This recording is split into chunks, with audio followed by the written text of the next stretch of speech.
The Bruin fans are ready, the Lancer fans are ready, and we are definitely set to see UCLA and CBU battle in the opening round of regionals. And in the circle for UCLA, it's not a surprise, Taylor Tinsley, she's carried them in the circle this year. She has, and she is getting the ball, and there is nobody better right now on this Bruin team in the circle than Taylor Tinsley. And I just think the importance of winning this game, you need her to set the tone. She's going to command the zone early. I think that's so important. She'll go down. She has that up as well as the change, but the change is the money pitch. That sets everything else up when she can command that at any time.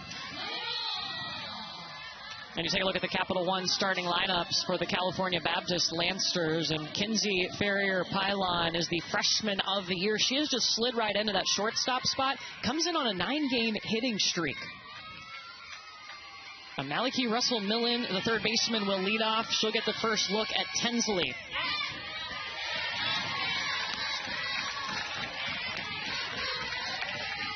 And Danielle, not the first time that these two programs have faced off. In fact, it wasn't that long ago. Back on April 14th, so about a month ago, UCLA won 13-6 against the Lancers. We'll say that one hit Russell-Millen, and she'll take her base. They're actually going to say foul ball. Oh, hello, coming back. And potentially just the knob of the bat. I kind of feel like you would have saw a different reaction if it hit her wrist, but that might be me. Head coach Brandon Telesco just had a conversation with the umpire.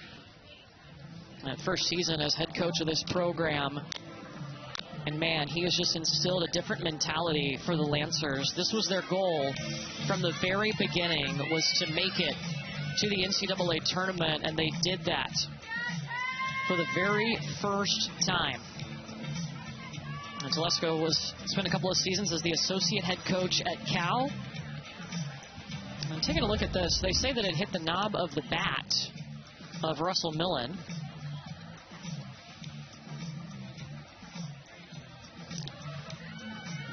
I mean, it definitely had some carry down real quick, but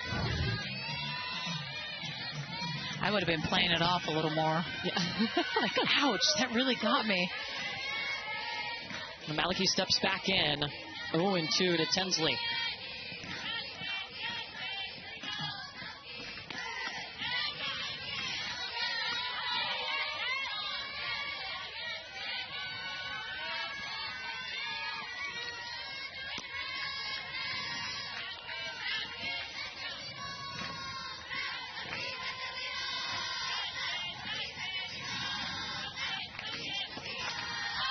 I do think, too, there's just another level of confidence when you know that you've already played a team, right? Like, for the CBU squad to know they just played UCLA in April, put up some good runs, they didn't throw their ace.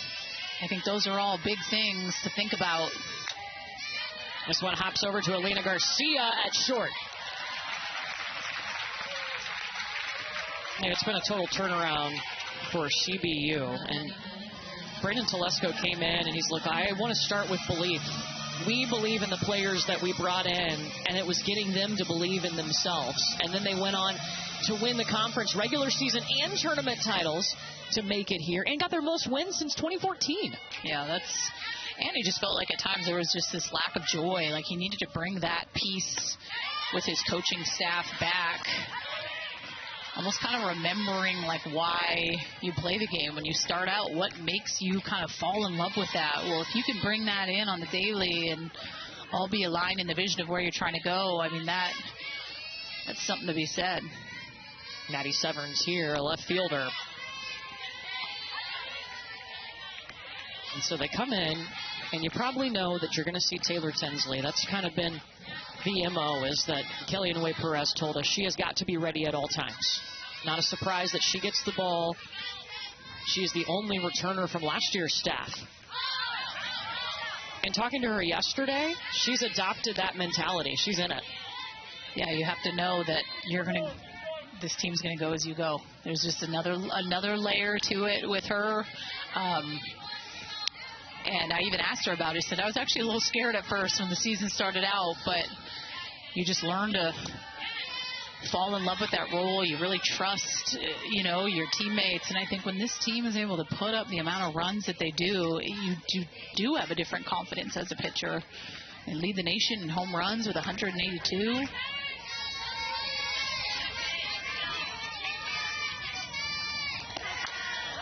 Burns out to left with Riley Slim. Yeah, I think I'd have confidence, too, if my offense was averaging over 10 runs a game. Yeah, that's what I'm saying. It's pretty good. It's pretty good. First in the nation. It's pretty good.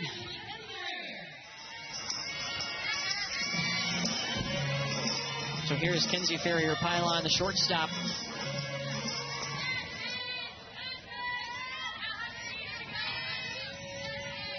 WAC Freshman of the Year.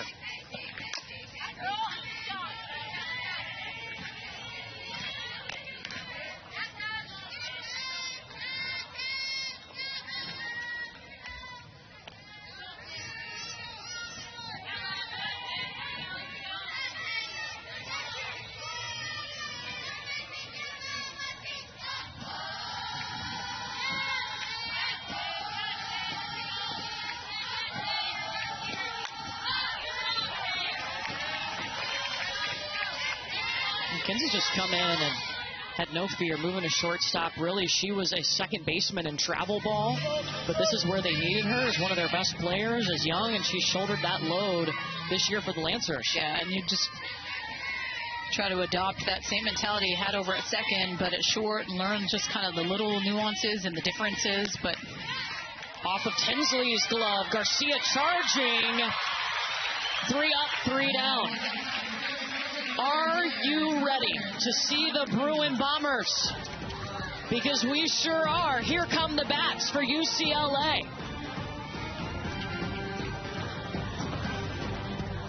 Well, the Bruin bats are ready. They've been the best bats in the nation all season. And after going 1-2-3, California Baptist on defense, and Miranda DeNava has been their mainstay in the circle. She gets the ball today against this UCLA offense. And she was a lot of fun to talk to, like just this quiet confidence about her and excited to get the ball tonight. You could just tell that she is that tough as nails type pitcher. Like, it is hard to get her out of a ball game. She has that up spin, which to me is going to be very interesting with a smaller ballpark and the pop of a team like UCLA with Woolry and Grant, but an incredible opportunity for someone that's ready to rock. And let's take a look at the Capital One starting lineup, and you see the Bruin Bombers, Megan Grant and Jordan Woolry, the first duo to each hit 30 or more home runs in a single season, not just at UCLA, all time. The leadoff is Riley Slim, and she does that hitting .449 at the top of this Bruin order. UCLA as a team hits .386.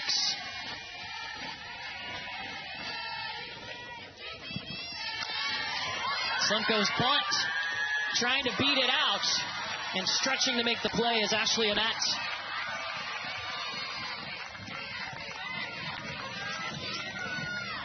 Last time we saw Megan Grant, she was breaking the NCAA single-season home run record. She hit her 38th home run of the season in the Big Ten championship game against Nebraska, hit it off of Jordy Fromm. UCLA would go on to lose that game, but a historical moment for Grant. And her signature warm-up as she steps in the box. It's all about the breath work. Top 10 finalist as well for USA Player of the Year, along with Jordan Woolry. And just needing to be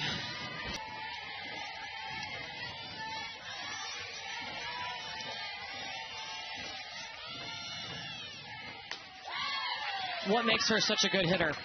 I mean, she covers a lot of the plate really, really well.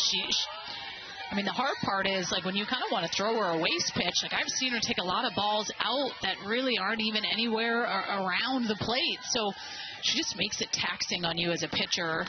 And then she's smart, right? Like, these pitches aren't even close. Like, I'm going to take my walk, and I'm going to pass it to Jordan Woolry, who's not too shabby, coming up behind me. And that's her 65th walk this season to lead the team. Yeah, and then Jordan Woolry, who leads the nation in RBI with 107.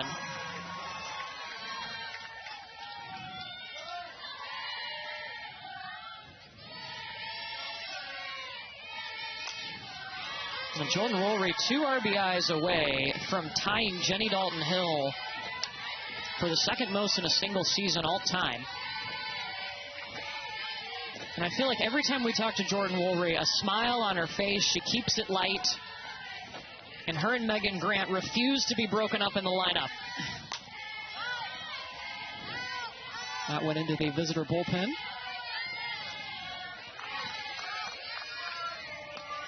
Giant moment for her in the postseason last year. UCLA down to its final strike against South Carolina in Game 2 of the Supers. Jordan Woolry, 2-run walk-off home run.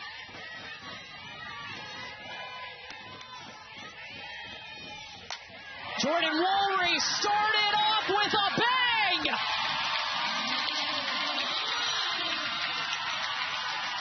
Bruin Bombers are here!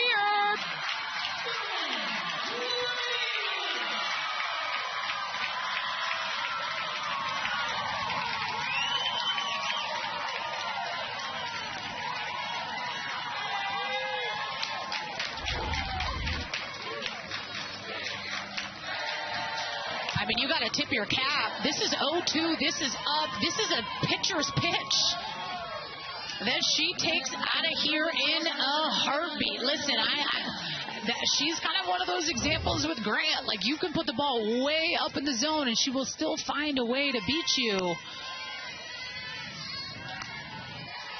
And just like that, UCLA's up 2-0. And you got to have short-term memory. If you're Donava in the circle, I mean, you got to let it go. Move on. Next pitch, because that's kind of one of those you got to tip your cap. Jordan Woolry, too, now tied with Jenny Dalton-Hill for the second most RBI in a single season. Just give her 109. It's fine. It's day 1 of the postseason, and give her 109. It's fine. No big deal. Elena Garcia, the shortstop. That's what can be tricky sometimes when you are an upspin pitcher like Donava is, right? Like, you can play into sometimes the barrel of these types of hitters. I mean, Jordan Woolry, a 487 average on the rise ball. And out of all her homers, she hits her 10th on a pitch up in the zone. So it just goes to show, like, you can even throw something that you think's up and out, and it's not up and out enough. Elena Garcia lifting this high but to shallow center, and she's retired by Michaela Medellin. You know what Jordan Woolry also did on that swing, Danielle, was that she tied Lisa Fernandez for 6th on the UCLA career hit list. Lisa, of course, the best associate head coach, who the last few years has worked with the hitters. Brie Alejandre, freshman third baseman. I mean, this entire lineup for UCLA has home run power. 57% of their runs scored this season have come via the home run. 8 players, including Alejandre at the plate, have double-digit home runs. 7 different players have hit a grand slam. Would you like me to keep going? How many? 7? 7. Jeez. They have more home runs in the first inning than 10 teams in the tournament have all season. And they just added to it. And then statistician over here.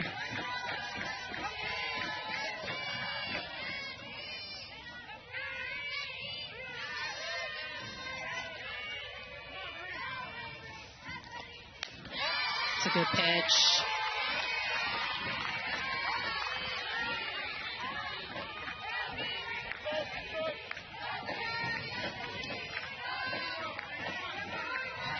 A 2-2 now from Miranda Donava in a battle with Alejandre.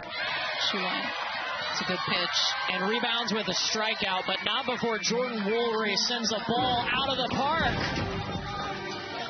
Well, and just like that, UCLA is up a quick 2 because of players like this. Lori, go up and get some. Put your team up 2-zip. It's not a real image. It's an AI image that she had created at the beginning of the year because she knew her goal was to win the WAC. And she looked at it every day on her phone, and it became reality for her and this team. Well, and when we're sitting down talking with the athletes, I'm like, I mean, who is the most competitive? Instantly, I am. Yeah. Her teammates like pointing at her, and I mean, very goal-oriented. Listen, you got to see it to believe it. And I think her opening up that phone case every single day, opening up her phone, seeing that, just fired up the competitiveness, kept her going. Her teammates constantly talk about it, and a lot of them were following suit. Well, she was an important transfer for Brandon Telesco to get into this program, coming over from Long Beach after 3 seasons. Because they needed someone that would command the field for a team that's got 20 underclassmen. What a good cut.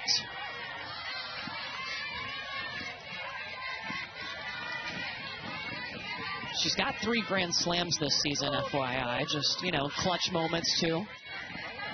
Was clutch in that conference tournament. Was 6 for 11. Had 2 big home runs, 6 ribbies. Like, that's what you need, and she is that person. I mean, you can just see from her swing, she has come in ready to hit Taylor Tinsley. And I like a good daddy hack. And when I asked Brandon Telesco, like, what is the mentality with the hitters? Why has it been so different? He said, I will say this, we are comfortable hitting 0-2. We are scrappy, we believe, but we will put together really good at-bats. And at times, I think with hitters, there's this, not everyone, but like not every hitter loves getting 0-2. You look at the percentages and the averages, it tends to favor the pitcher when you are in those pitchers' counts. But they have worked and worked and worked, and that belief is there, but just putting together a lot better at-bats. Yeah, he said, I want a confident approach. I want you to believe in your swing, that you're good enough to be here, and that's been their message. Tessa Mala'ulu, who coaches first base and a former UCLA Bruin, does a lot of work with these hitters.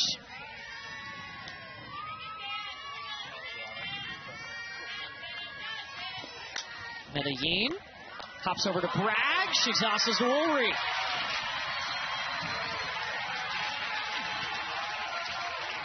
Well, don't miss a minute of action from the NCAA Softball Regionals. We'll take you to the best live action on the 7 Innings Live Show on the ESPN app. You can see every game, every big moment on the road to the Women's College World Series, only on the ESPN networks. Could we give a quick shout-out to Kanaya Bragg on that play? Because that was a heck of a play. Yeah, and somebody in Kanaya Bragg who has played all over the infield in her young career. Third, short, now at second. Last year they had to have Kanaya Bragg go to shortstop because Alina Garcia got hurt. And Brandon Telesco is going over to talk to Ashley Annette and Victoria Macias, who's on deck. It's rallying the troops. Going to talk to the whole dugout.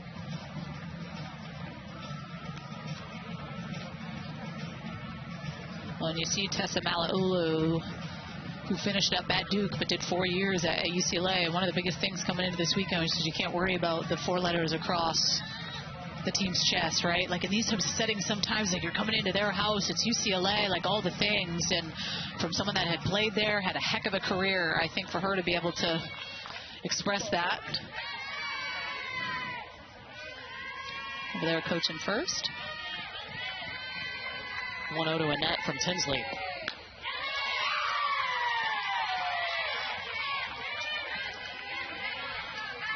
And I was asking Taylor Tinsley if she's gotten the chance to work a little bit more with Lisa this year. So I know obviously Kellyanne Perez does the hitting. She said one thing she's continued to say to me is you are only as good as your misses. And I don't know, that hit a little different with me too. Because in a hitter's game right now, man, it's so important to be able to be dialed with your spots, because when you miss, hitters make you pay. They at times even make you pay with balls out of the zone, which she knows with her buddies beside her and Jordan Morey and Megan Grant out there and right. Like, it's just those little statements from someone like the GOAT, Lisa Fernandez. I'm taking note. I don't pitch anymore, but I'm taking note. I never pitch, and I'm taking note.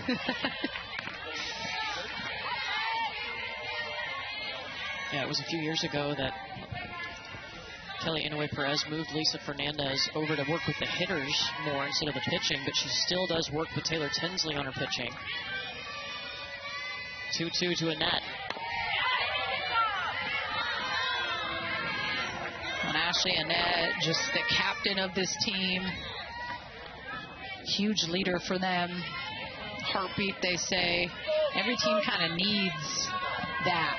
Who is that person that is able to hold the team accountable, leads the right way?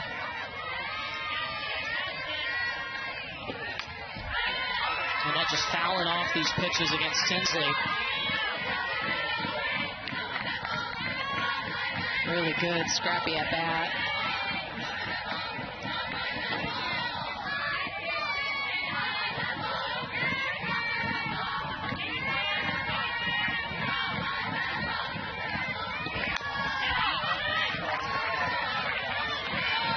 My goal facing a Taylor Tinsley is like, how high can I get her pitch count up? Like, I know that if we can get to Taylor Tinsley, I feel okay. That would be my one question mark for UCLA in the postseason is Taylor Tinsley's their ace. I don't know if they have a whole lot of help. They have other pitchers, but I don't know if that's the answer. And so I'm going attack mode full on that. Like, I want her to throw a lot of pitches. I want to have really good at-bats off of her. I want to try to get her to feel our presence. That really has been the question mark for UCLA, right? It just comes down to how much does she have to throw. Well, this will be her 9th pitch to Annette. And she's going to throw a 10th.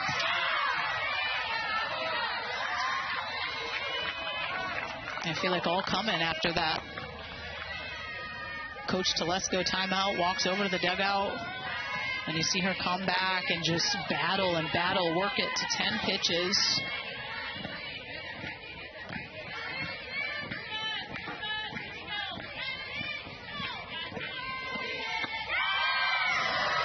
Oh, wanted the change. And I love me a lefty catcher. I love Ramirez behind the plate. I think she's so good. She has her pitchers back all the way. I think she sets this up. I think it might be a ball, but I love the work. 11th pitch to Annette. Man. How about a 12? Jeez. And in these types of situations for pitchers, sometimes the hardest thing is just move on to the next pitch. Not allow for yourself to tire out or give to the fact that she's seeing everything, right? So it's like, okay, I still have to execute a great spot. I can't think about anything other than next pitch. She has now fouled off 7 pitches. Wow. I wouldn't mind a change piece 3-2.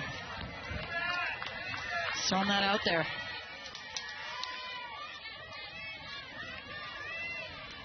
Thirteenth pitch to Ashley Annette.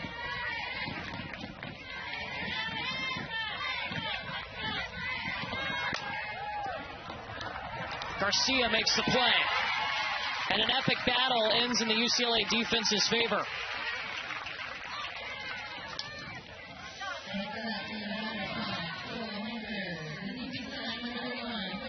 Well, CBU, one of 5 teams to make their very first appearance in the NCAA tournament, and I think from that last at-bat, you can see the toughness and the grittiness that Brandon Telesco has built with this CBU team this year.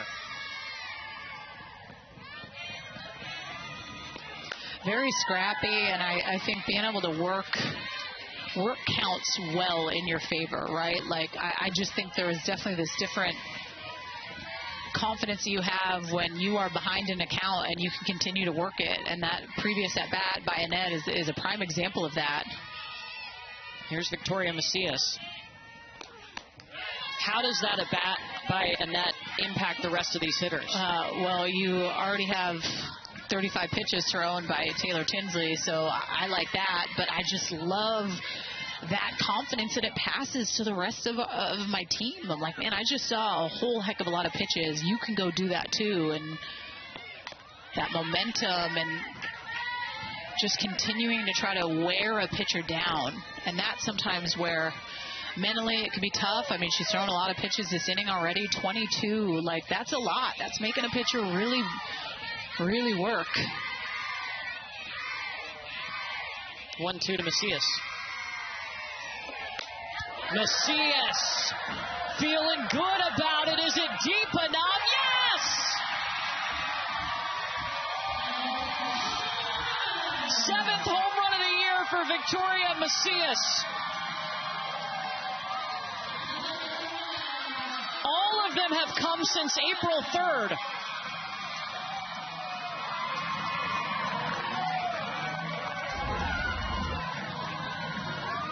Fire me up, Court. Wow. This was just an absolute elevate and celebrate.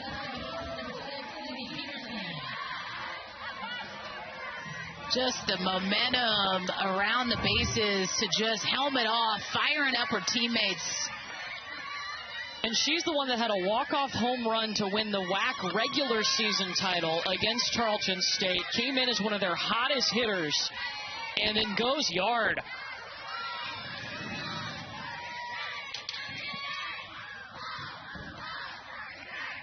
Sydney Peterson now.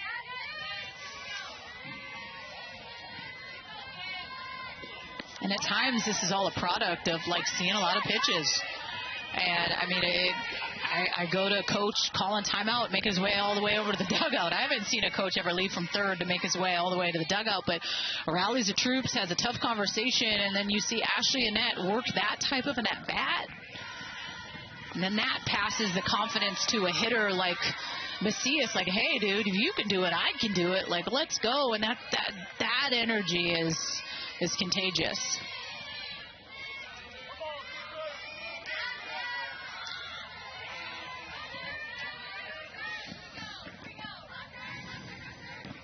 Ball and 2 strikes to Peterson from Tinsley. That's a good pitch.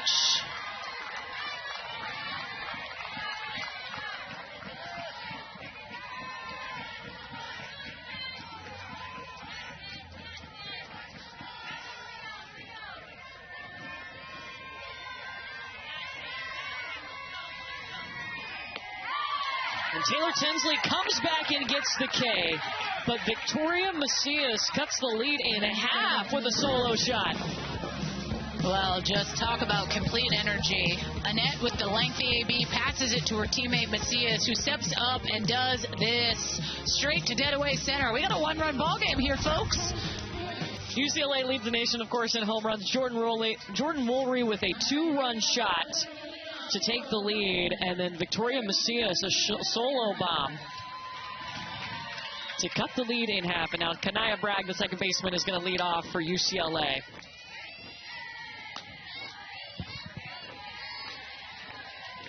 A Bruin team that certainly knows how to pass the bat. Kanaya Bragg, a young player, just a sophomore, who's already played all over the field. This one won't be deep enough. Medellin grabs it.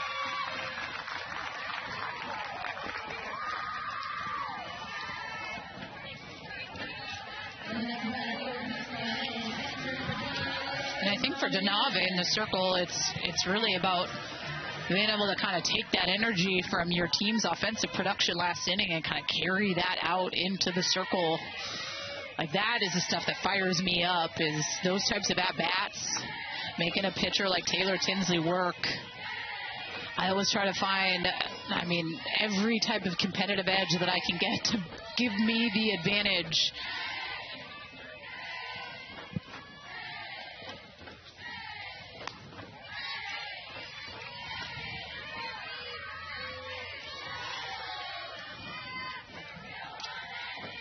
Miranda Zanava, a player that, I mean, Brandon Telesco told us she never wants the ball out of her hand. She always wants to be out there facing Alexis Ramirez right now. I mean, there's been a day this year where she's thrown 18 innings. Yes. 18 innings. That was March 27th in a doubleheader. She gave up 2 runs, 1 earned. It's crazy. Pretty good 18 innings. Pretty good. She actually threw against this UCLA team in the fall. Now, we told you that they faced off on April 14th, but CBU did not throw Miranda Zanava because they anticipated coming here for a regional. And second time tonight that Zanava has walked a hitter.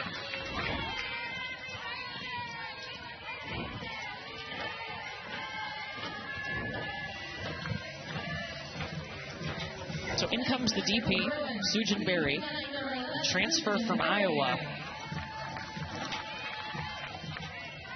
who actually had a pretty fond memory of playing UCLA when she was a Hawkeye. She hit 2 home runs in 1 game against the Bruins. Well, and someone that Coach Lisa Fernandez had said to Kelly Anyway Perez, like, she's someone that I just got a hunch, like she's got to be in the lineup, and had made a big push for her, and that's what you're seeing.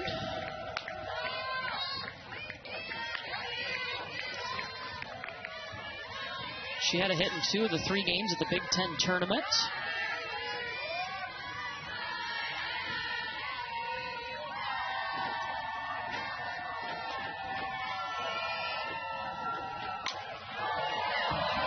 Got a hold of it. Is it out of here into a tree? But foul. Almost like it was in Jurassic Park. If a dinosaur comes out of right field, I'm out. I mean, yeah, make a run for it. Those big trees in the outfield that got lost real quick. Do you think that's what Lisa was talking about? That power, that swing we just saw? Yes. Yeah. Yes.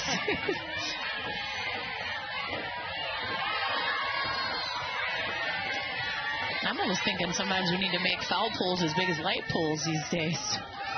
With some of these tanks that these women are hitting, and just how high they can get the ball up in the air.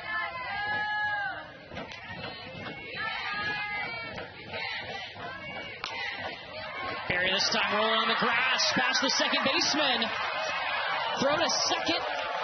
Not in time. Alexis Ramirez is good. So 2 on as Sujin Berry pokes a shot to right.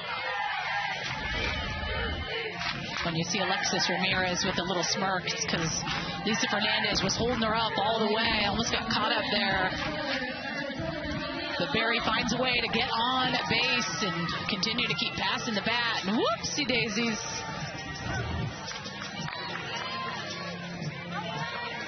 Good save, good save. Good save. Jolena Lamar, a true freshman out of North Carolina. In the 9th spot, earning a spot in center field this year. Comes from a softball family. Her mom is Marissa Young, who is Duke's head coach. They're hosting a regional. Yeah, they had 12 home runs at that regional site today. It's fine, no big deal. I didn't pull that information myself. I just want to make that. I think it was 13. Is it 13? 12? It was 12. Yeah. I got excited, sorry. Yeah, it's fine.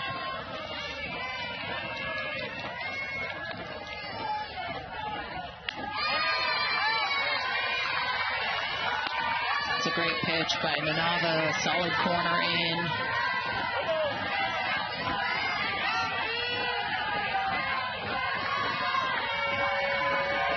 Kelly Perez told us they had to have Lamar's bat in this lineup. Big opportunity here. Zanava wins it. Strikes out Lamar, her second K tonight. Ice in her veins. Just a really good pitch. To climb the ladder. See that tight spin. Tough pitch. Great pitcher's pitch. Tough to swing at as a hitter just because it looks so good, but it just finds a way to climb up underneath the barrel. Top of the order for the second time, it's Riley Slimp. 2 on. A walk and a single have allowed 2 to reach in this inning.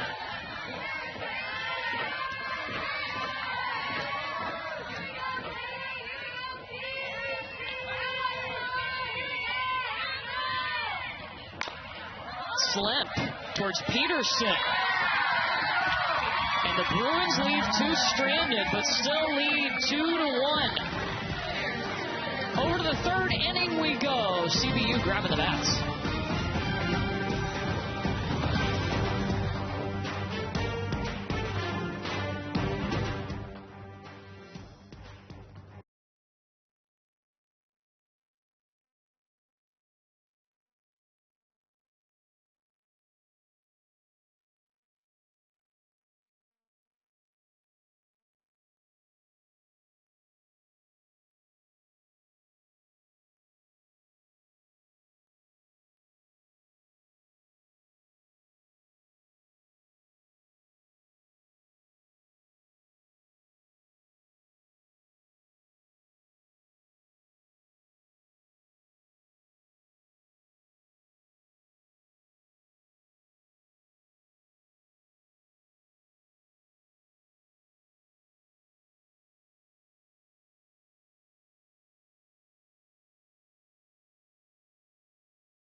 Not helpful. No. Oh my God.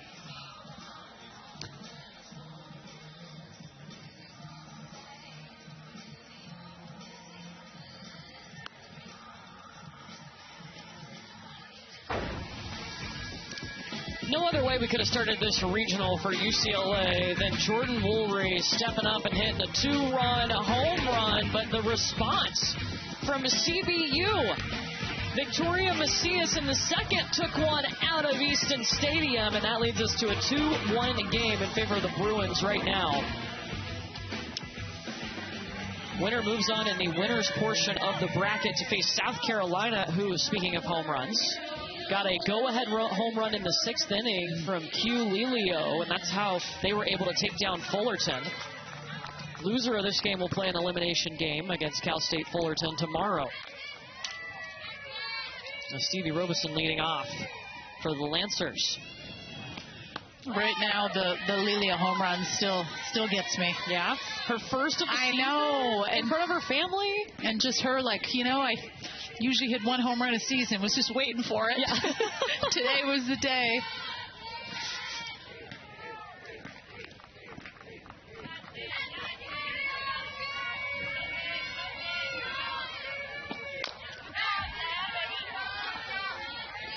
After giving up that home run in the 2nd inning, Taylor Tinsley was able to get the strikeout of Sydney Peterson.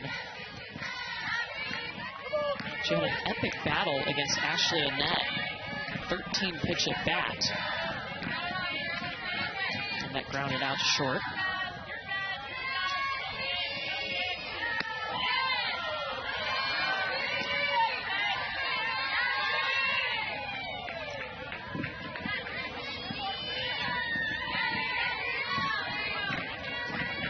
Her roommate that's given UCLA the lead tonight. Jordan Woolry, they've been roommates. This is the 3rd year in a row that Tinsley and Woolry are roomies. Melina Garcia all over it.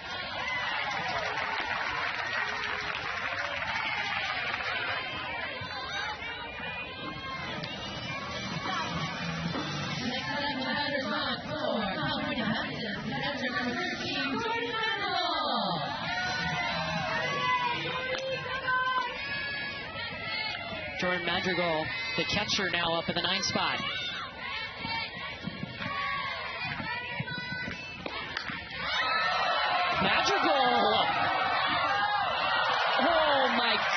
Davis at the warning track for slip.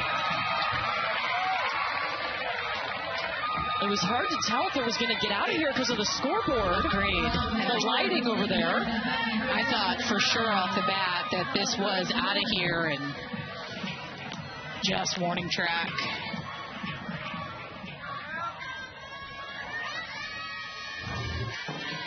Malachi Russell-Millen up top of the order for the second time. Takes the first pitch, smacked it to left, and Slim bobbled it. Second hit tonight for the Lancers.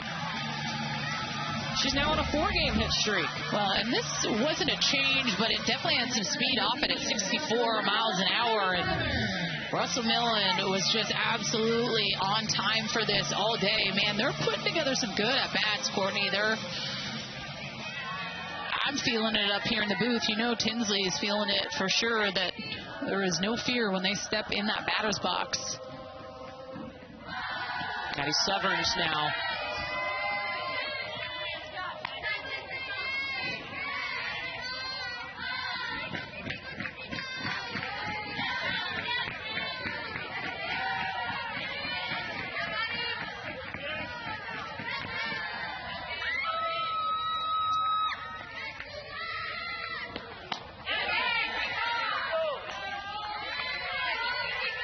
It did not go.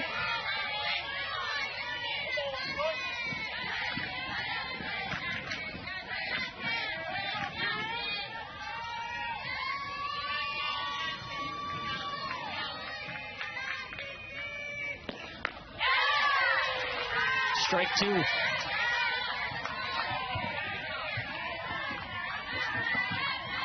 Lancers with the tying run on first, thanks to the hit from Russell-Millen.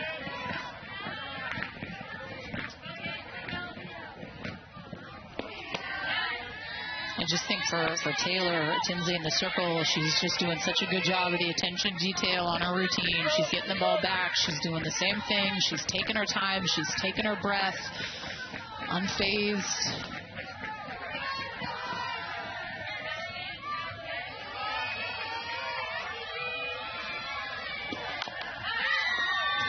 And then on the flip side for this CBU squad, I mean, making her throw a lot of pitches. The 53rd pitch thrown by Taylor Tinsley.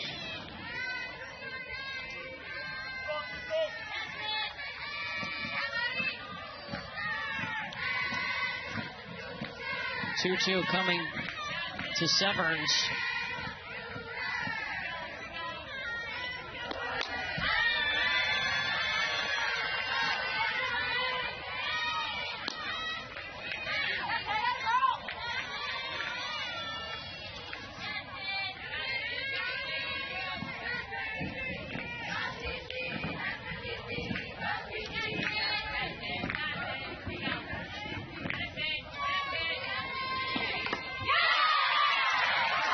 Moment for Tinsley, gets the K, strikeout number 2 tonight, and the Lancers leave the tying run on. You're watching the NCAA Softball Regionals presented by Capital One. Getting set for the bottom of the third inning, UCLA up 2-1 on California Baptist, and we're joined now by CBU head coach Brandon Telesco. And Coach, we saw you call time and go talk to not just your hitters, but everybody in the dugout. What was your message back in that second inning? Yeah, I think for us it's the same message, continuing to get the right pitch to hit. I think we were chasing. She's throwing a lot more drop ball than we saw last time, and so for us it's about getting a pitch up in the zone and something we can lift. Right, we're at a short field, and so we kind of want to commit to hitting the ball in the air right now. Coach, the message to go up against Grant and Woolry yet again. I mean, that 2-run shot by Woolry, her last ups. What's the plan with the Nava against them again? Well, she's going to do her best, and you know, we understand what they are. They're two of the best hitters in the country, if not the two best. And so it's a gauntlet for us to try and get through, but she's going to compete, continue to mix heights, mix speeds, and see what she can do. Thanks, Coach. We appreciate it. All right, guys. Lance up. CBU making history this year. It was their goal from the beginning to make the NCAA tournament for the first time, and they have done just that. And a shift on here for the CBU defense with Megan Grant. Yeah, you're seeing 3 infielders over to the right. So farrier pylon, making her way over towards that second base position. So what does this tell you? It means that they think she's more of a pull hitter than anything, and it's just being more mindful of like where your pitcher. So if you are going to go away to her, I do think she is a good enough hitter to be able to go the other way. I mean, she is Megan Grant, but maybe more tendencies of where her power and her pop tends to be. That stuff fires me up, though. If I'm Megan Grant and I see that, that gets my heart pumping a little bit more. Oh, you think you got me? You think you know me? I'm going to show you. I love that part about the game. But I also love that they're doing that shift. Oh, man, that went off of the face mask of Madrigal behind the plate.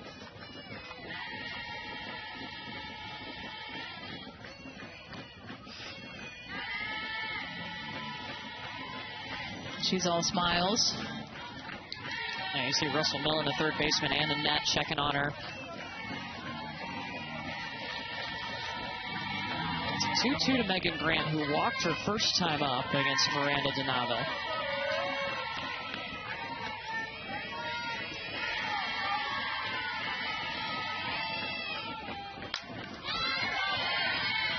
And that was something that the head coach Brandon Telesco mentioned to us in the the pregame stuff, as far as like, hey, we're going to do some stuff. We're going to play this short game when we need to. We're going to run a little bit. You're going to see us do some crazy defensive shifts. Like, we don't mind. We're going to play that game.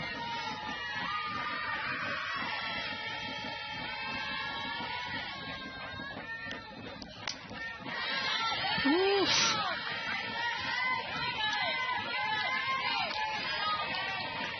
Megan Grant is so confident in the box with everything, her routine. Saw her come into that last year, and she has just owned it this year to an NCAA single-season record, 38 home runs. And you're seeing her go up and get a ball. Look at that ball. Like, that is way up.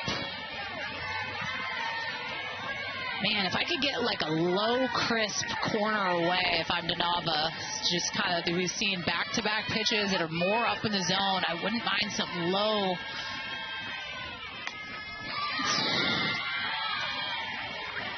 And they are challenging her, I will say. Like, they know what they're getting with these types of hitters, but there is no fear coming from the circle whatsoever, and I'm here for it. This is going to be the 9th pitch to Megan Grant from Miranda DeNava.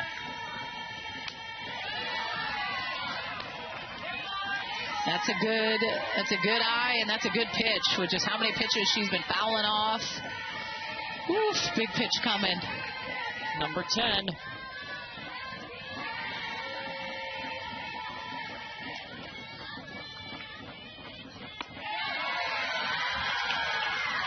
Two walks tonight for Megan Grant. A 10-pitch battle with DeNava. And I think that is a heck of a spot by DeNava on that, trying to see if she can get her to swing at something out of her comfort zone. You don't want to give her anything meaty in the lengthy at-bat that she's had. Oof. But now you've got Jordan Woolery, who hit a 2-run home run off of you in the same situation in the first.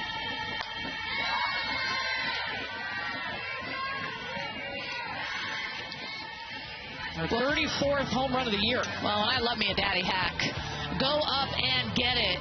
Let's put UCLA up on the board quickly with a 2 spot.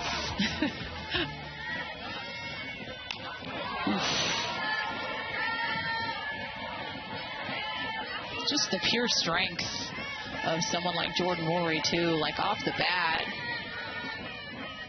Pretty incredible.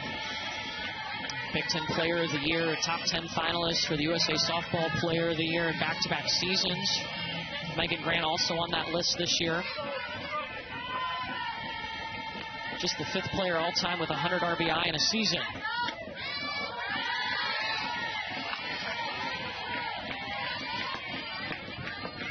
Told us yesterday this season is her love letter to softball. I was just going to say that. It was the best. It was the best when she said that. like, how are you having the year that you're having? Like, what do you feel? What is the pressure, right? Like, to be able to put up that type of video game-esque numbers and continue to keep doing it with such class and no wavering in it. And she's like, yeah, that really is like my love letter to the game. Like, this is everything that I've wanted it to be, and it's just pretty special. Woolry is going to have the chance to play on the next level, just like Megan Grant and Taylor Tinsley. She'll be playing with the Talons in the AUSL, along with Tinsley.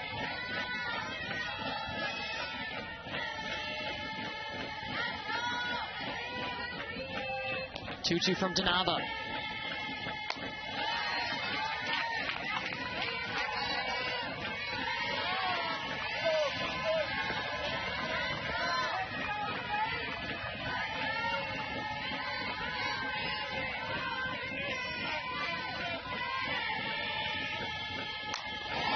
The seventh pitch, hops it out to left. The Bruin Bombers are on. You know what's funny about that is the velo on the radar gun picked up 77 miles an hour, and to me that is the exit velo on how fast this got off her bat. Yet again, one of the longest singles we've seen here today, but just it got out to left field so quick. Alina Garcia. Nothing like the 28th time this year Jordan Woolry's had a multi-hit game. Both of her hits tonight, too. 2 strike hits.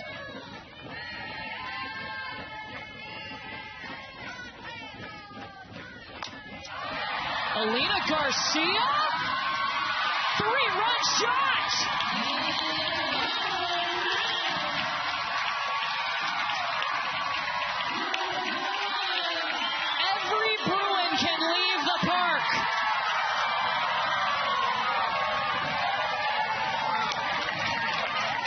Long ball for Garcia.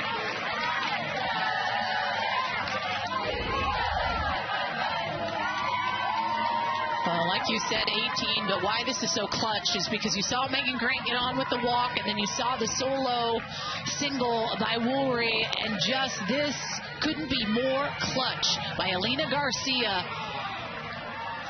Understanding the importance of just ducks on the pond. Hey, I'm going to just do it here myself. A little 3-run shot puts the Bruins up 5-1. And somebody who had to battle back from injury. Alina Garcia was slated to be the starting shortstop last year as a freshman, and was injured after week 3 of the season, and she has worked so hard to come back. And now she has UCLA up 5-1. Briella Andre up. Struck out last time against Miranda Donava.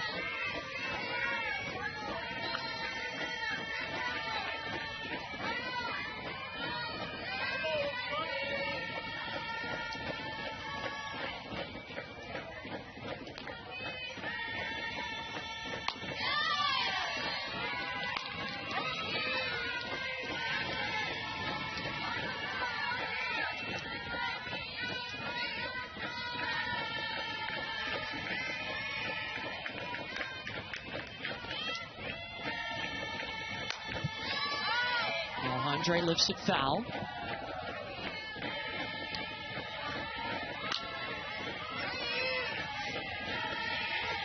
Brie Alejandre on that NFCA Freshman of the Year top 10 watch list, finalist list.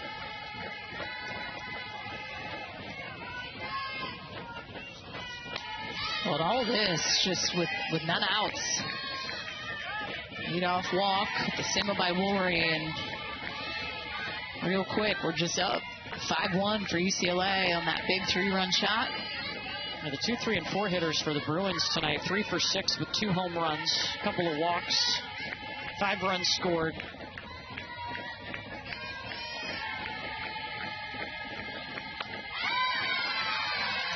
Donava gets her.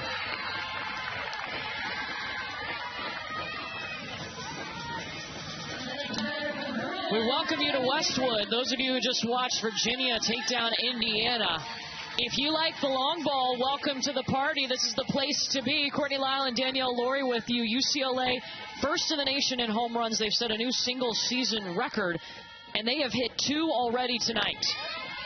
Kanaya Bragg at the plate facing Miranda Denava of California Baptist, who's making its first ever appearance in the NCAA tournament. But Danielle, Jordan Woolry had a 2-run home run in the first. Alina Garcia just had a 3-run homer. Kanaya Bragg up into the stands. And I think, too, when you think of Megan Grant, just kind of setting the tone with a couple big walks, too. That one in the first that led for Jordan Rory to come up and get the 2-run shot. And then the lead off the third inning here had a really good lengthy at-bat. Didn't swing at pitches that were way out of the zone. Passes it to Woolry, who gets on. And that 3-run blast for 18th for Alina Garcia. And it was a 10-pitch at-bat to start this inning for Megan Grant, where she drew her second walk of the night. Woolry followed that with a single. Alina Garcia said goodbye. 3-run home run. Hard hit ball. Kinsey Farrier pylon mishandles it at short and allows Kanaya Bragg to reach. Bruin Bombers have not disappointed, Danielle, starting with Woolry. Yeah, Jordan Woolry, get on top of something. This got out of here in a heartbeat. Let's put the Bruins up 2-0. And then Alina Garcia, the big 3-run blast to put the Bruins up 5.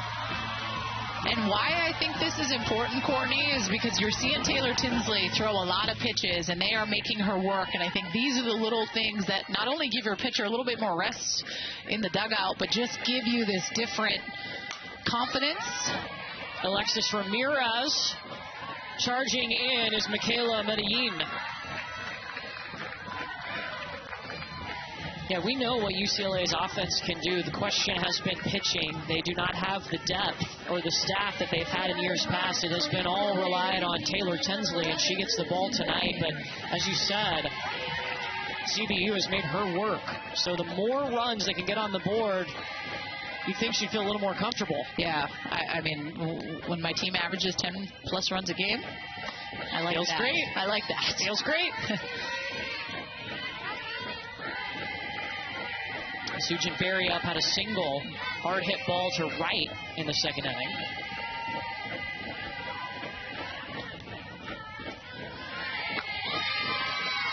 Good pitch. I think that's a pitch she's got to be able to get. It's no secret that CBU pitching-wise is going to ride Miranda Denava.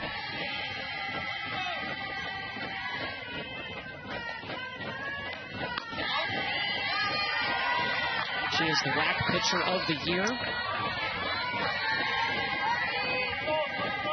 And Brandon Telesco, their first-year head coach, told us it starts and ends with her. She has struck out 3 tonight, but also given up those 2 home runs.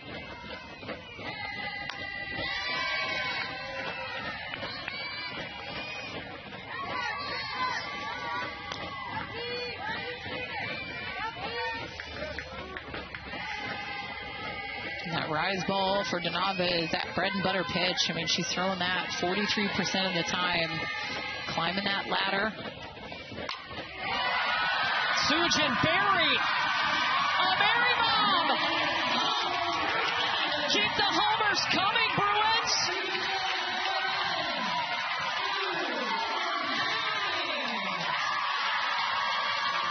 Lisa Fernandez says we have to have Sujin in the lineup. There you go.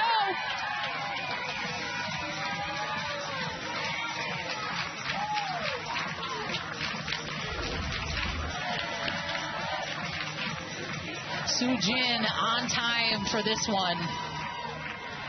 Man, you're just seeing some daddy hacks by these Bruins. Yeah, I actually didn't even see the ball land. It just went right into the darkness, the outfield. And we never saw it again. I know.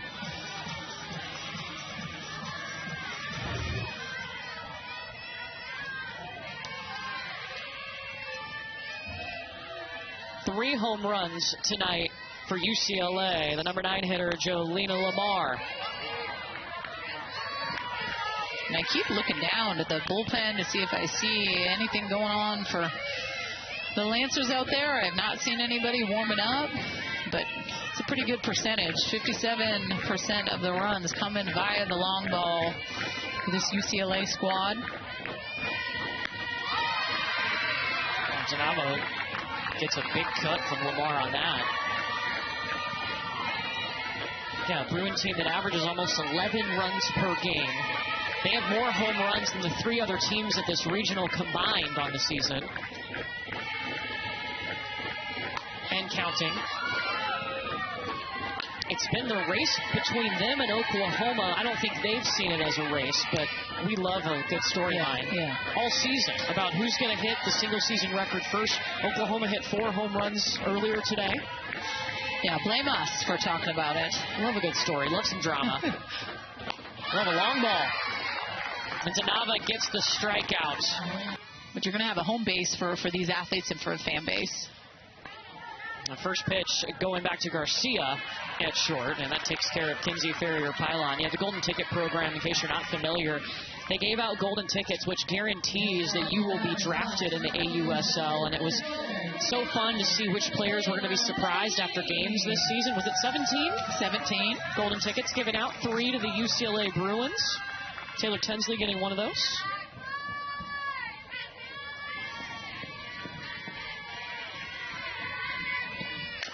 Michaela Medellin scooped up by Alejandre. My goodness, I love that.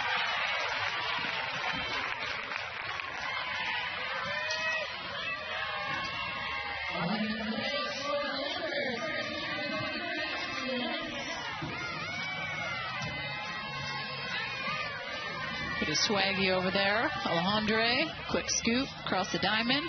Solid 2 outs. I think with just the pitch count being a little bit higher for Tinsley, 2 quick outs is key. Well, but then you get to Ashley Annette, who the reason that the pitch count is higher is because she had a 13 pitch at bat in the second inning against Taylor Tinsley.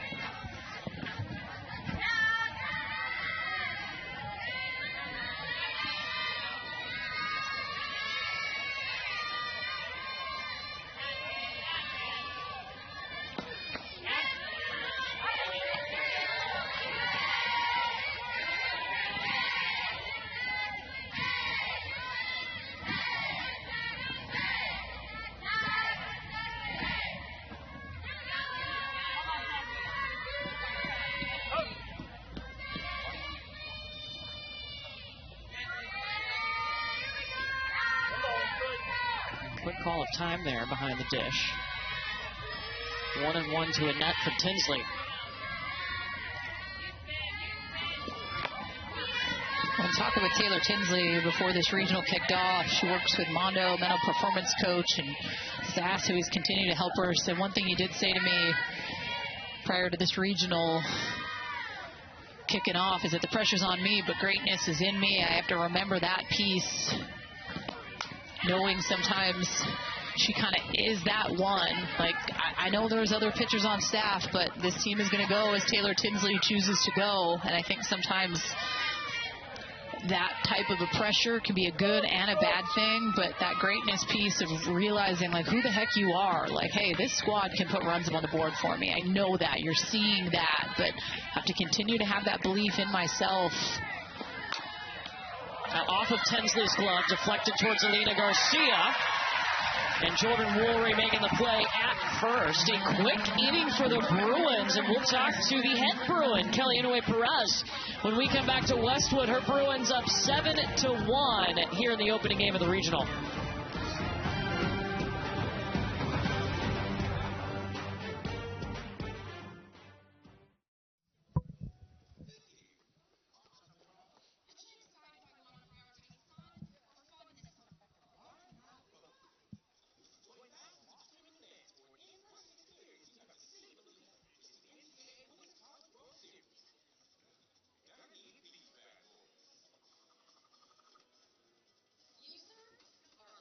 The coach has been notified, heading over right now.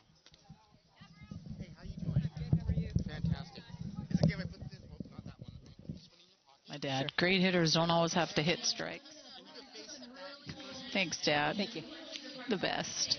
Hey, Kelly, can you hear us okay? I can. Awesome. Kelly, my dad's just texted me wisdom. He goes, hey, great hitters don't always have to hit strikes. I'm like, thanks, Dad. As a pitcher, don't you hate those bad ball hitters? Man, especially like that one that Woolry got. She just went up and like absolutely tattooed that. I'm like, you got to tip your cap. That's a great pitch. Yeah, no, exactly. And she's just a dangerous hitter. Gosh. It's kind of scary. Yeah. Yeah, but with as a pitcher, like you're saying, we literally identify that. Who's the bad ball hitters? Like some of them, Yeah. you just got to throw quality pitches, and it's like random. But yeah, 15 seconds. how funny.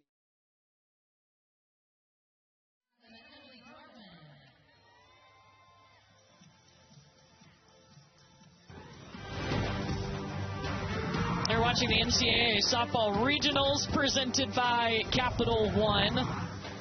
Thanks to a trio of home runs, UCLA on top 7-1 as we go to the bottom of the fourth inning. Talking to the head Bruin, Kelly Inouye-Perez. And, Coach, we've seen all the big home run numbers this year. How do you see your Bruins continue to work to keep having the success that they do at the plate?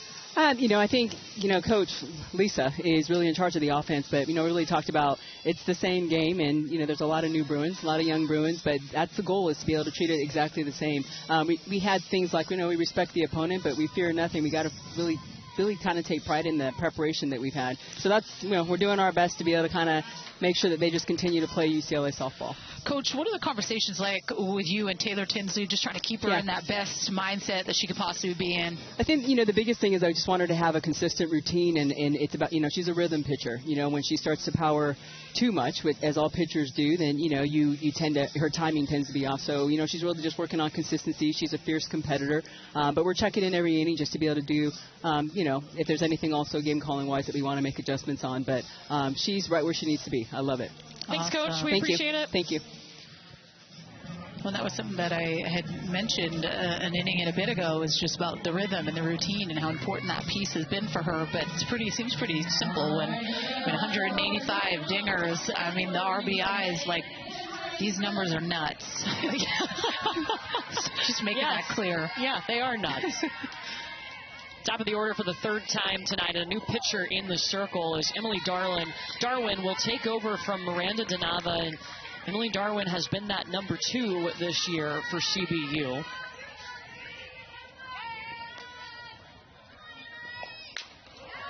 Riley Slimp. Severn's under it. And it's interesting because Emily Darwin did not pitch in the fall. And it's not because she was injured. It's because she was playing volleyball. Emily Darwin went and played volleyball in the fall at Colorado Christian. Hadn't pitched since May last year in a regional when she was playing for Grand Canyon. And actually now her third time playing in a regional here at UCLA, first time with CBU. And she's got to face Megan Grant. And I think it's a good change this third time through the lineup. I think it was important for them to make a switch up with these types of hitters, getting to see Donava again, bringing in Darwin, a different look. What's different about Darwin compared to Donava? Well, she's going to be a lot more down in the zone. I think that, to me, with just the pop you've seen in that home run, that first inning by Jordan Woolry when she went up and got it, I want to stay a little bit lower in the zone if I can.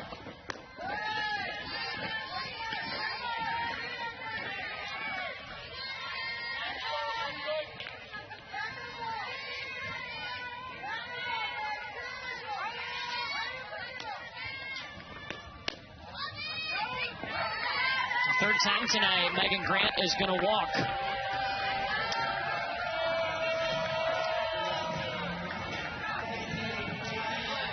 And it's interesting, too, when you think about it, right? Like, she's worked 3 good walks. One of them she was really getting pitched to, but it doesn't make it any easier going to the next hitter, right? So it's like, if I'm kind of intentionally, unintentionally walking Megan Grant, I put Jordan Morey in that exact same category as far as fear factor, unless it comes down to a comfort of facing a lefty versus a righty. And you see, she was just communicating to Jordan Woolry about what she was seeing from Emily Darwin as she steps up.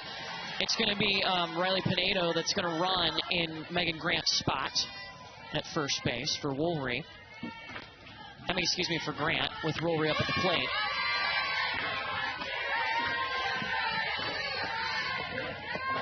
Two-run home run for Jordan Woolry in the first inning. That put the Bruins on the board. Singled in the third. I like that spot. I think that's a strike. I think it needs to be called. And you just see Madrigal behind the dish. She's communicating with the umpire, but I mean, there's still time. Laura Espinoza, 128 ribbies. Woolry could go on a run. Here she comes. A lot of softball left. I can see her passing Jenny Dalton Hill. I can say that.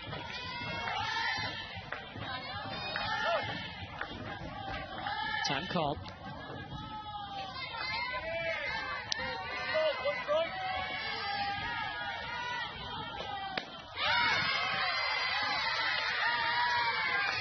She's throwing some cheddar. We got 69 down in the zone. Definitely a different look from the Donava, who's kind of low to mid-60s. Now some heat down. And we saw her start Jordan Woolry off with the change at 57 miles an hour. So that's also a pitch she has in her back pocket.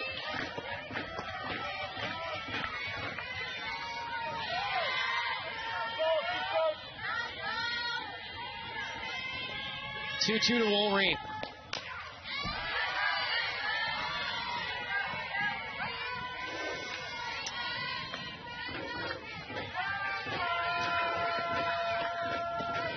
Woolry, part of the senior class of Megan Grant and Taylor Tinsley with her that have just meant everything to UCLA. When they were freshmen, they didn't make it out of their regional that they hosted.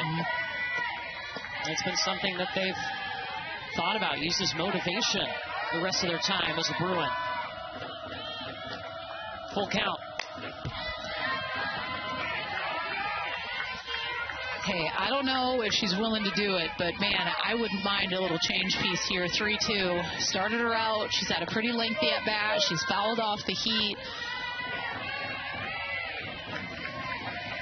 This will be the 9th pitch to Woolry. She shook.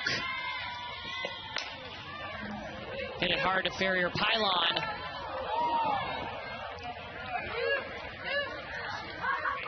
And Woolry going to second. What happened there? Did it hit Pineda? Yeah, I thought that it looked as if like Pineda had gotten in the way of potentially the throw. They had gotten her at second. And she gets over. She's trying to do the double play and the slide up. And I like Brandon Telesco going out to have a conversation about it. You don't want to like get in the way, right? I know that they'll teach you to try to break up a double play, but you can't get in the way of the throw. And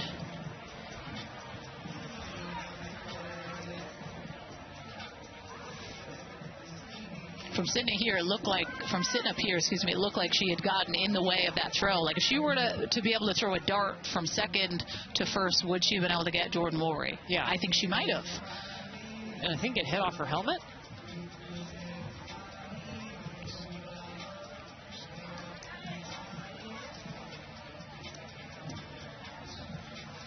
And we have added an umpire. And there's an umpire at every base in the postseason.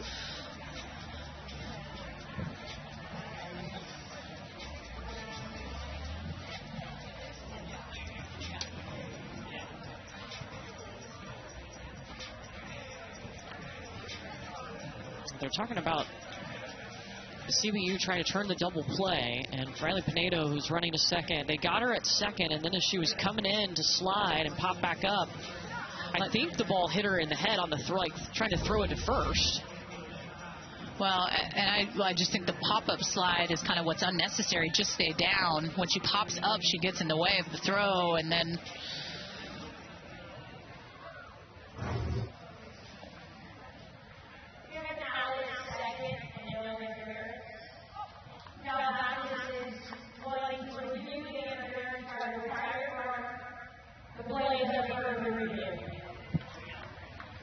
So they're reviewing that retired runner, which Pineda was sliding into second. She was out at second, and then when she popped up, she looked as though she had gotten in the way of the throw. So there was no interference called. They are going to review that as CBU is challenging it, and now the sprinklers have come on in right field and center. That's great.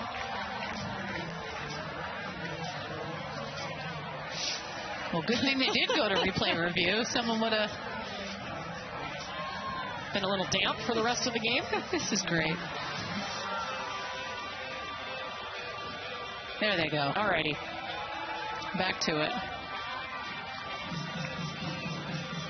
I didn't know there was a show during a replay review. This is great. We need that more often.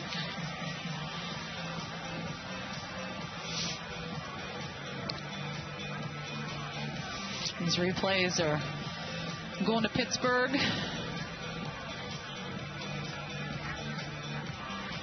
So we're looking to see the runner interfere with the throw. There was not interference called on the field. Pittsburgh making this decision. It's pretty quick. We'll see.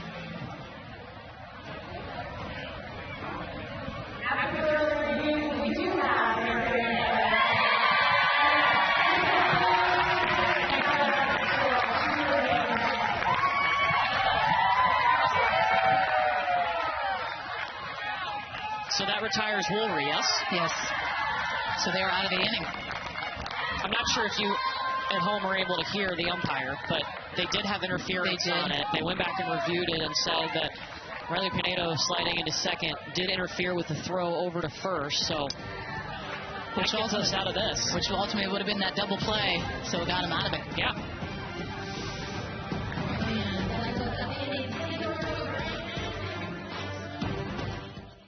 So they will play the winner of this game, UCLA or California Baptist, and the Bruins have hit 3 home runs tonight, and that's how they lead at 7-1. Taylor Tinsley back in the circle and ready to work against these Lancer bats. Victoria Macias, who's at the plate, has the only run on the board for the Lancers, a solo home run in the second.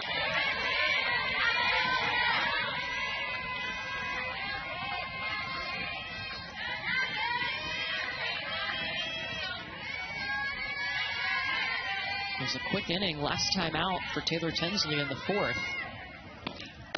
7 pitches? 7 pitches. Yeah, see, that's clutch. I think that's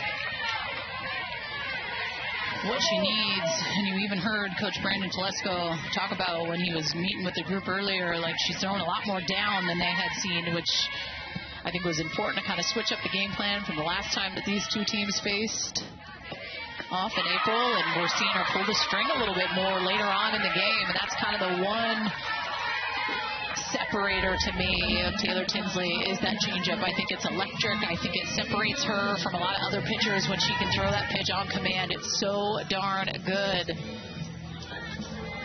That's her 3rd strikeout tonight. You see they really worked her in that second inning. 13 of those pitches in the second inning were to one batter. There's Sydney Peterson, who was the first strikeout of the evening for Tinsley back in the second.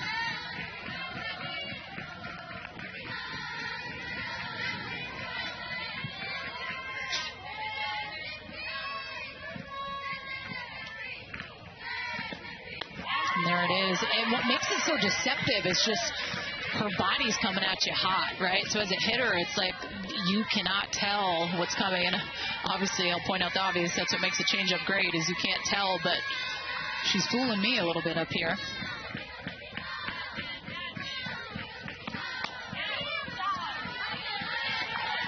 And in this day and age, with all the tools and the technology and those darn pitching machines that can replicate every pitcher in the game, your ability to command the zone by changing speeds and have that up-down, side-to-side stuff is key. Where's that missing? I'm asking you. No, I'm just kidding. It's a good spot. This needs to be called a strike.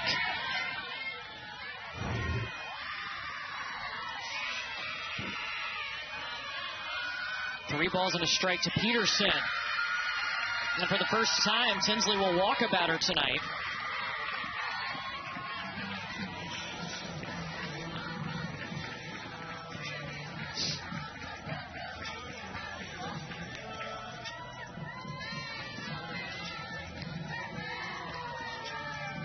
Look, if you're CBU, you need to add some runs in this inning because you could be in danger of going into the bottom of the 5th inning in a run rule situation. UCLA needs 2 more runs to end this game early, and they're very capable of getting that. Well, and if I'm UCLA, that's what I'm fighting for because I want to give Taylor Tinsley that rest. I don't want to see her go 7. And Savannah Gatewood is going to run at first base for Peterson.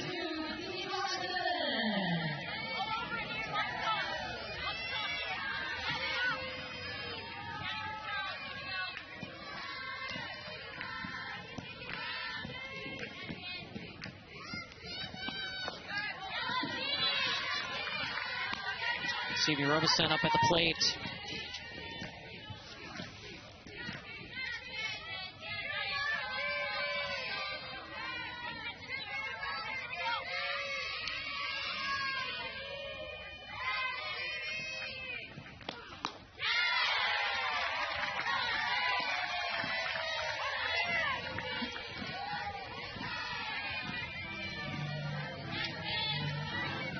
Well, and this is a CBU team that finds ways to manufacture runs. I mean, you look at the stolen bases they have on the year at 78. You just don't see as many in the game anymore.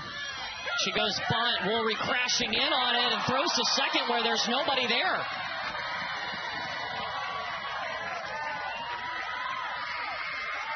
Taps her chest as she looks back at Alexis Ramirez and says, "On me."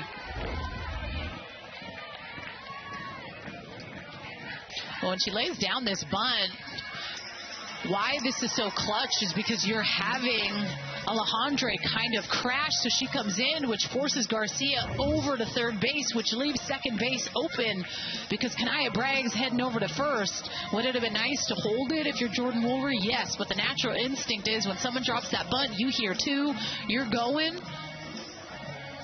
A little bit of a hiccup, but I think they played that well. And like I said, this is a team that manufactures runs all different ways. They will steal on you. They will find ways to drop the bunt, put that pressure on the defense.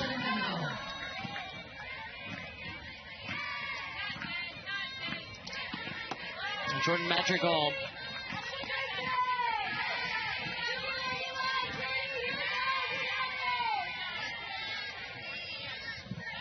Up now with 2 on.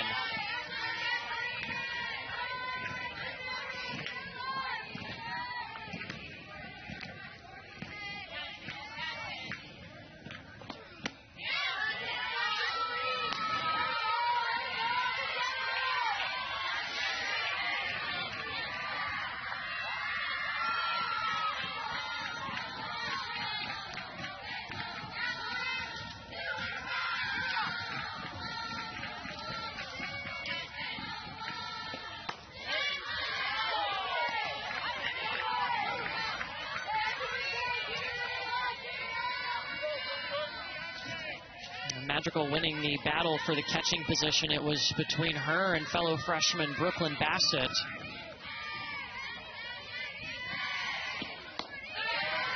And she solidified that spot.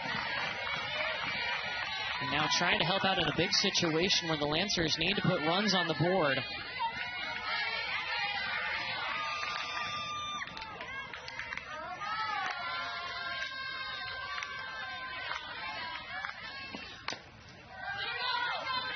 Foul ball.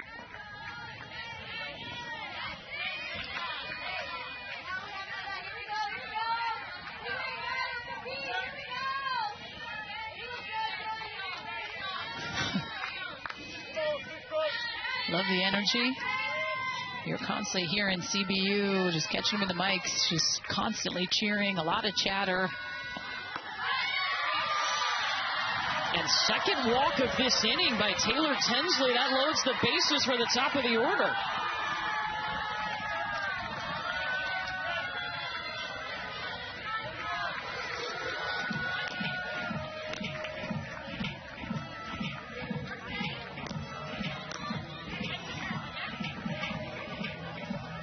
Maliki Russell-Millen coming up at the top of this lineup.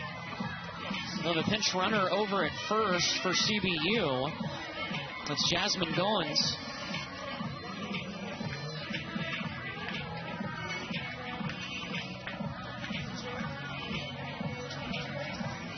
Lisa Fernandez making her way out to the circle to talk to the group.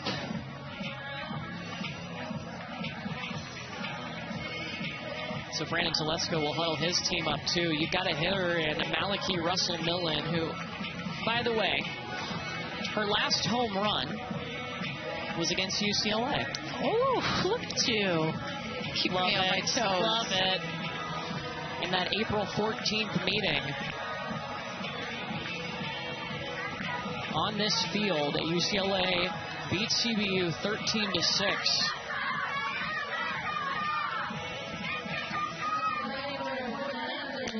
I mean, we were talking about a potential run rule to now a grand salami that puts this game within one. I mean, we're all different ebbs and flows here.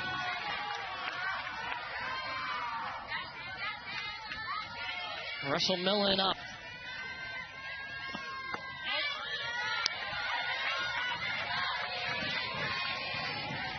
She's one of the vocal leaders on this Lancer team.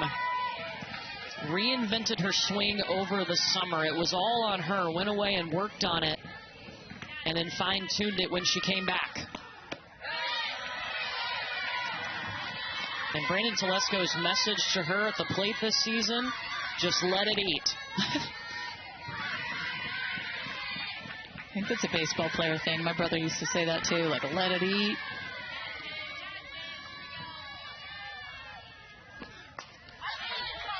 She came into this game hitting .355 on the season and extended that to a 4-game hit streak with a hit in the 3rd inning off of Tinsley.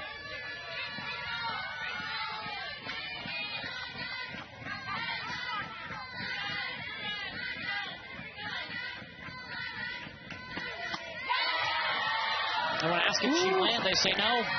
That's a good hold. But you just look at last year at a 195 clip with 13 ribbies to her being in the leadoff spot and being someone they look to in big situations. It's an easy hold. A lot of work throughout the year for her.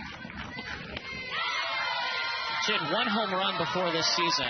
She's got 6 this year. And such a good eye. And we got bases loaded 3-2.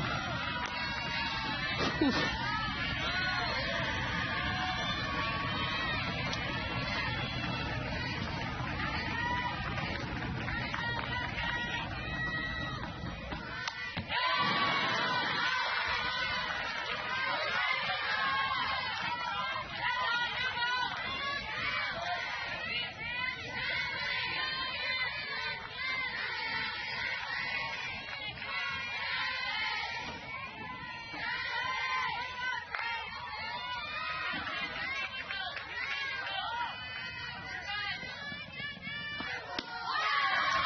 Walks in a run.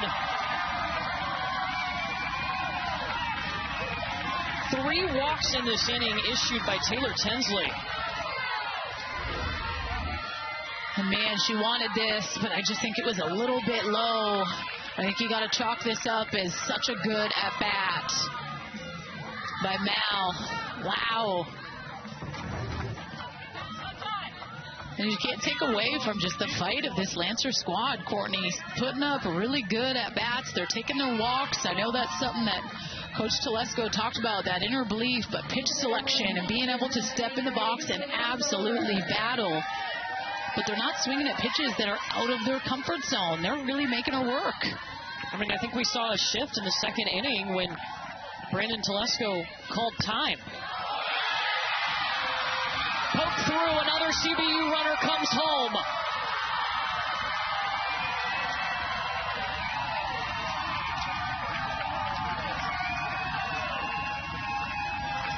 Kimberly Westover, a freshman pinch hitter, her 6th hit of the season.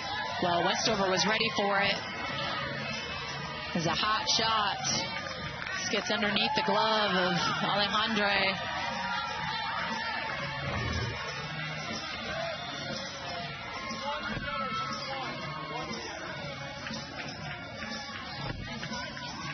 So Maddie Severns will enter to run at first.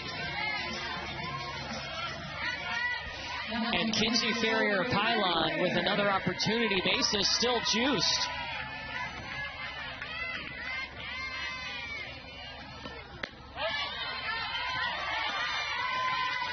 Well, and a rising pitch count at her 89th pitch.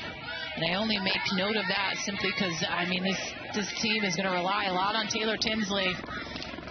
It's going to throw a majority of these innings. Brent Nally is working in the pen right now for UCLA.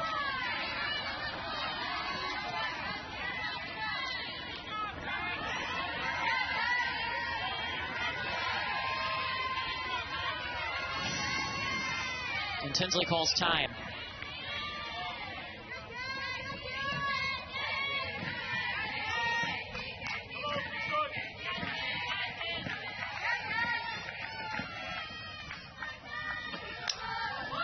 Pops back a pass. Tinsley bring home another Lancer. It went off of Tinsley's glove and found its way to Garcia. No chance to make a play. Sometimes it's just that natural instinct as a pitcher to go after it. I think if she leaves it, Garcia is able to make a play on this ball, but because of the slight tip, it gets away from her. Not able to make a play, and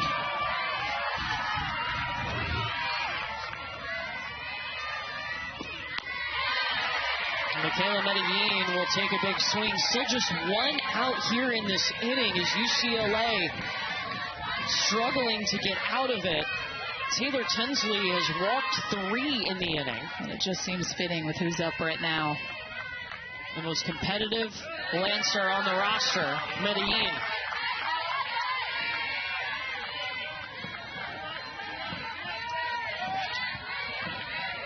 First 4 innings, 2 for 4. 5th inning, a couple of hits, 3 walks, and 3 runs. And now Medellin at the plate, who has 3 grand slams this season. Well, listen, when you smell blood in the water, you have to attack, and that's CBU taking full advantage of the free passes by Taylor Tinsley, but now is the time to continue to strike.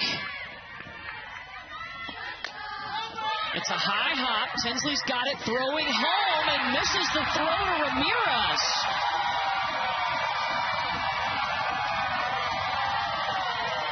Count another one.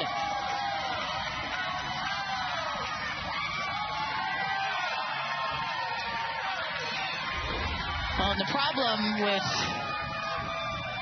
this is she just tries to throw it too hard. She needs to go underhand. She throws it really hard at Ramirez for where she's at. Just go underhand, give her a little bit of a, I mean, they had a lot of time, and you can just kind of feel the pressure mounting, Courtney, like you feel it. I love the smiles, but you're just seeing Taylor Tinsley have to get worked. You can't call time again because Lisa Fernandez already called time. If you go out there again, you have to pull Taylor Tinsley.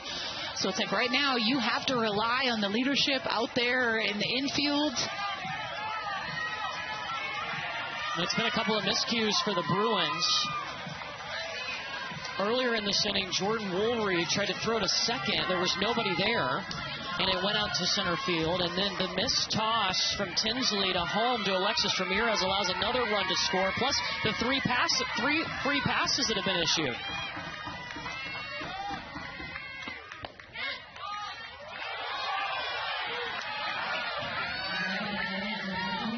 I mean, the free passes, yes, but the only ball that's left the infield was the one through Alejandre's legs. Besides that, the ball hasn't left the infield, and they've put up a 4 spot. And this is the 9th batter that's come to the plate in this inning. And we keep going thanks to Ashley Annette. One more across, make it 2 for the Lancers. It rolled all the way back to the wall, and 3 Lancers score.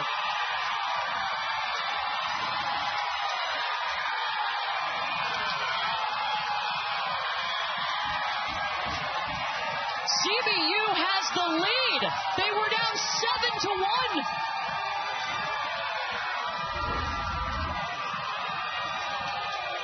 Wow. Well, they've smelled blood in the water, and they have attacked. 7 runs here in the 5th inning. Talk about an absolute statement. Putting together great at-bats, working the walks, waiting for pitches they can do some damage with. Holy smokes. And there's still just 1 out. Are you surprised UCLA's not making a change?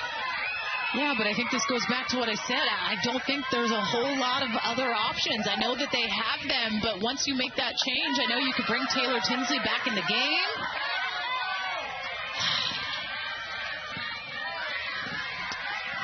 I also want to protect the confidence a little bit too, but I also know she's a senior, so it's like, do you just... This is a situation that UCLA's in with the circle. This is Bethany Millen at the plate as UCLA's batted around. Oh my goodness! Are you serious right now, Lancers?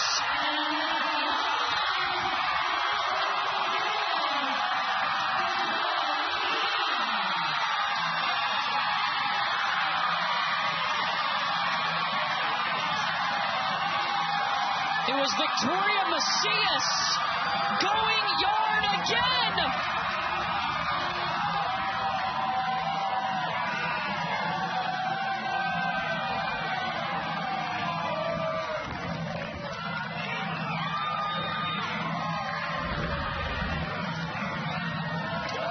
A 9-run 5th right in her kitchen. Straight mommy hack out of here, firing up the squad. The stands was going crazy. I mean, this is nuts. Her second home run of the game. And what did I tell you at the beginning of the game? If you can run out the starting pitcher, that is an absolute statement, because I don't know how much help that they have in the bullpen. They have some other pitchers, but they are going to go as that young lady goes, and they just drove her out of the game. And Bryn Nally is now in the circle for UCLA as the Bruins entered this inning up 7-1. And they have given up 9 runs as CBU has batted around. Goodness gracious.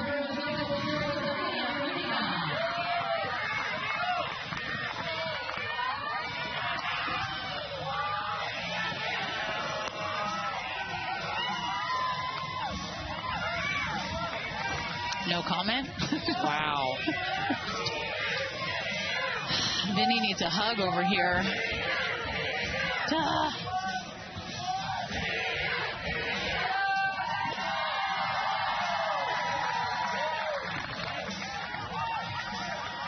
Oh, wow. All right, what do they got? Got a walk. I think is it a graphic? Hopefully. My scorecard's a mess. So is mine.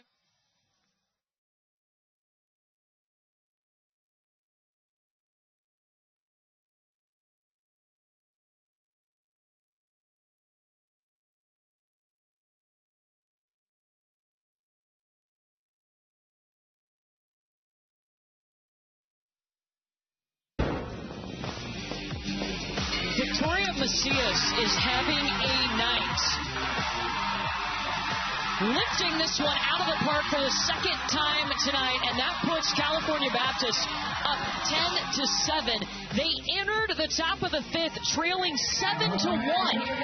3 walks, 5 hits, and 9 runs later, they have the lead. Well, and 4 for 5 with runners in scoring position, and when you are in the postseason, that couldn't be more clutch. Are you able to step up when there are ducks on the pond and do some damage? And man, I mean, I'm kind of left speechless a little up here. I mean, you could see Taylor Tinsley was in trouble. She walked those 3 hitters. And still, there's only 1 out in this inning. Yeah. Bryn Nally in the game, the transfer from Long Beach.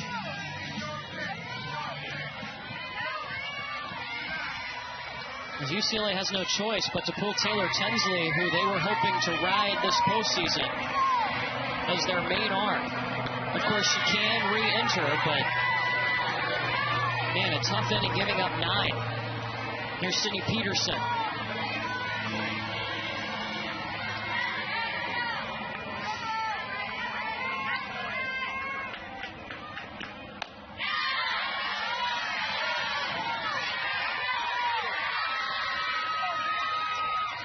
Brandon Telesco started this program when he took over this year, having a confident approach at the plate. You must believe in your swing, and boy, have we seen the belief.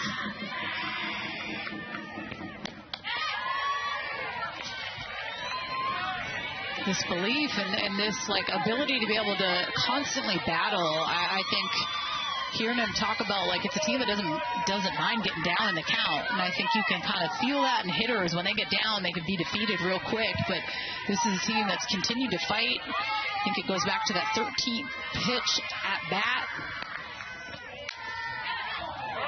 Foul ball.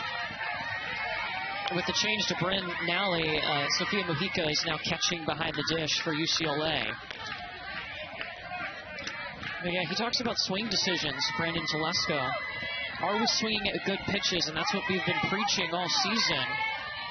Telesco has an offensive background. That's what he handled at Cal, but he's relied on his staff to take over that area.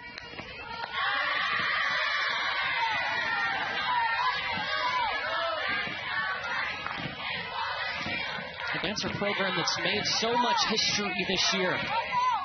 This program only moved up to Division I in 2019. This year they have set all kinds of program D1 records. Wins, runs, triples, home runs, RBI, stolen bases.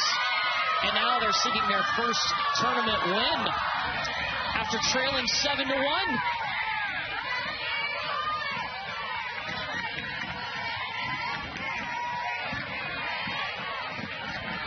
It's a full count to Peterson.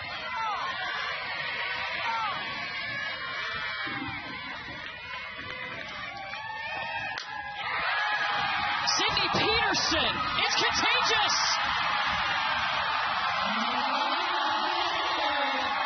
All the Lancers do is hit bombs.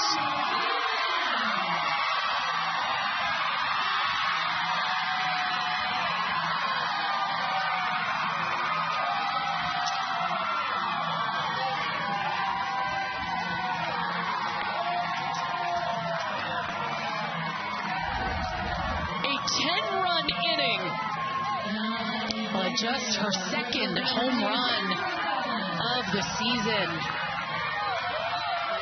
but continuing to just carry the momentum. You just feel it. This is a vibe right now, and I'm all for it. See Robeson now.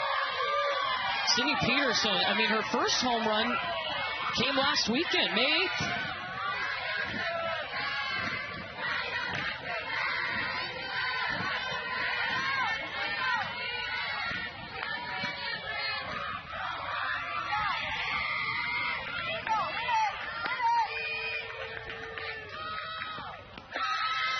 We got to do a check to see how long this inning, half inning.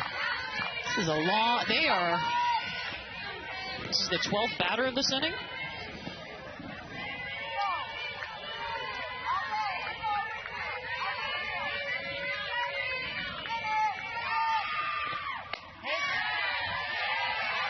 And still just one out.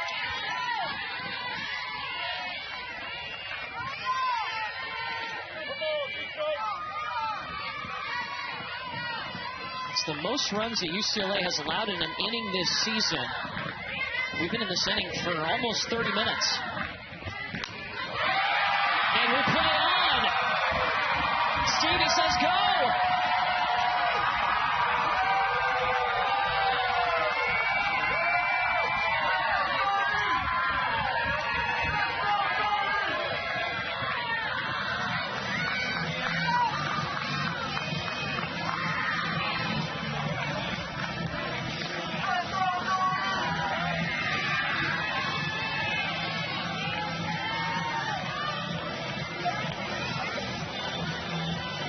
Look at the second note.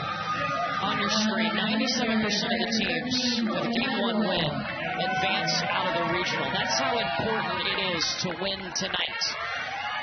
I still think it's crazy that at the beginning of the inning we were talking about, like, hey, they got to score here because they could potentially get run ruled in the bottom half. Yeah, 28 minutes ago we were talking about a run rule. Here we are. And now it's 11-7. Can't get 2, but will get Madrigal. And there's 2 down now. The scorecard is a mess.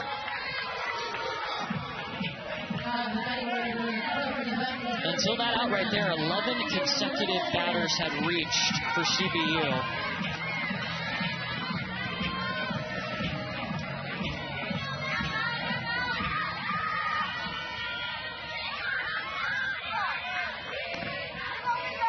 Top of the order for the 4th time, Russell Millen. 2nd time in this inning.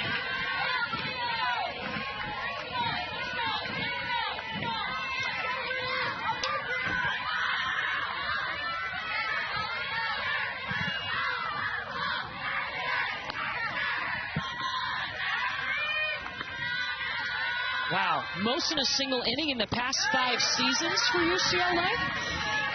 And I'm actually surprised we haven't seen Darwin out in the bullpen just with how long this inning is. And for CBU. There's momentum, and I feel that, but that's a long time to sit and not throw. Yeah.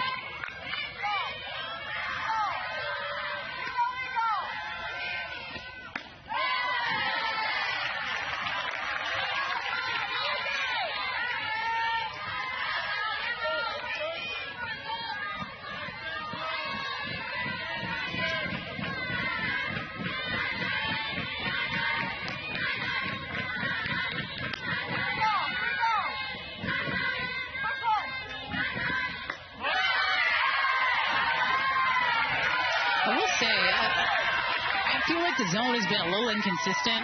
I'm not going to say that's why she's walked 3, but there's been some pitches that he's called for strikes that then they can't get, and then vice versa. I don't love that.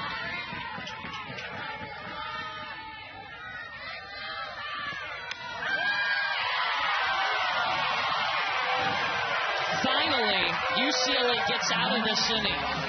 10 runs scored by CBU. They trailed 7-1 going into this inning. Not so fast. I'm all for the emotion. An absolute statement of a 5th. A 10 spot. Who saw it coming? Not me. And California Baptist put up a 10 spot. The most runs UCLA has allowed in an inning in the last 5 seasons.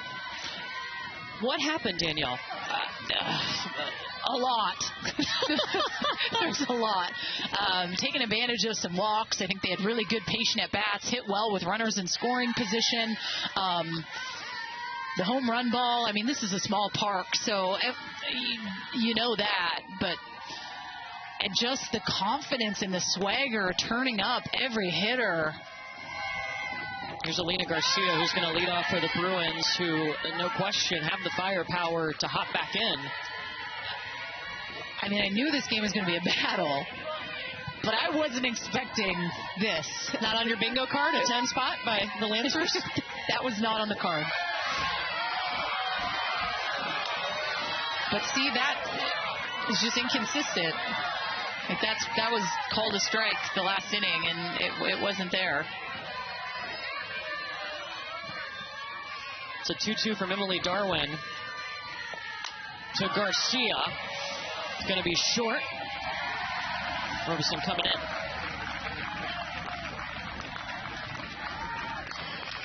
The road gets a lot tougher if you don't win tonight. If you don't win this game, you've got to win 2 tomorrow. You've got to win 2 on Sunday in order to advance to the Super Regional. I'm gonna say this is gonna be really hard if UCLA doesn't win this game. With just Taylor Tinsley and her pretty much being that one arm, it is going to be a very tough regional for them to make it out of with 1. Understanding that they have to win 2 tomorrow if they don't win tonight, and then they have to win 2. So 4 additional games. I don't think she could throw 4 games. Yeah, in a 2-day span. There's no way. So tonight. Yeah, and the pitch count is a little bit up tonight. She was at 99 pitches when she left the game. I know some may not like me saying that, but that's the reality of this beast of a regional. We knew that coming in, that UCLA was going to ride the arm of Taylor Tinsley. Ooh, hard hit ball by Brie Alejandre. Right back at Emily Darwin, just smacked it. Well, and the radar gun continues to keep picking up the exit velo off the bat, and that was 79 miles an hour right back at your kitchen. That's scary. It's worth a check. Trainers coming out. And you're talking velo on velo, right? Because Darwin throws hard. I mean, she throws upper 60s, 68, 69. We've seen her touch 70. So with the 43 feet and how quickly that gets off the bat, I mean, it is scary. Michelle Vasquez is the athletic trainer for CBU. Darwin's high fives from her teammates, talking to Jordan Madrigal behind the dish.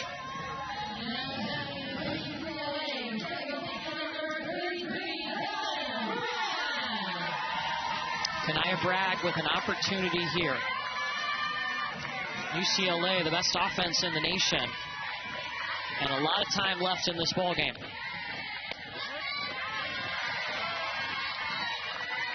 First pitch strike comes in from Darwin. And it was a great point you made. I mean, she had to wait about 30 minutes in between innings to go back out there and pitch. Looking for two. Just one. And I bet they replay that. It would be something they could review to see if they got Kanaya Bragg at first.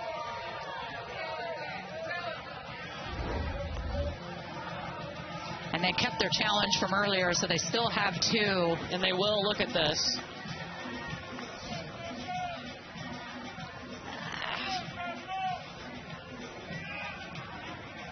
We all love a good slow-mo, don't we? I think the call is going to stand.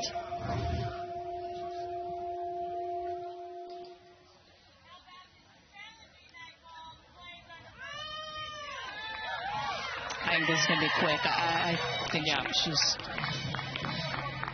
she got her foot in there. You get 2 challenges per game. If you're correct, you get to keep it. Starting in the 6th inning, the umpires can initiate the review. It should be pretty quick.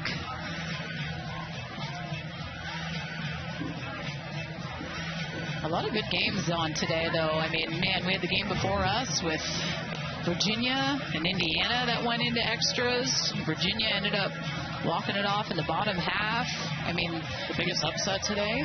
The other regional that would match up with this in Florida State. They dropped game 1.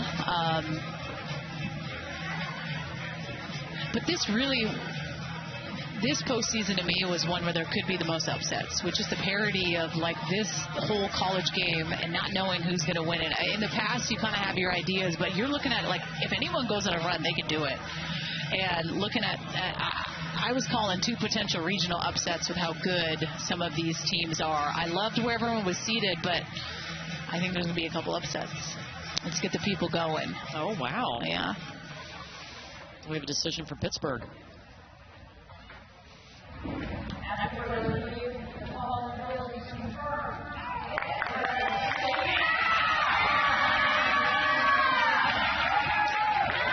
So Kanaya Bragg can stay right where she is as Alexis Ramirez steps up. Oh, excuse me. Sophia Mojica.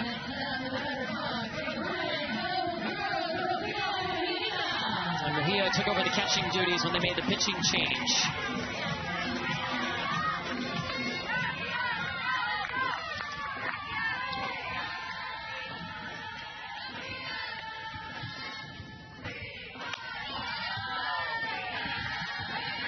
Mojica, a 283 hitter.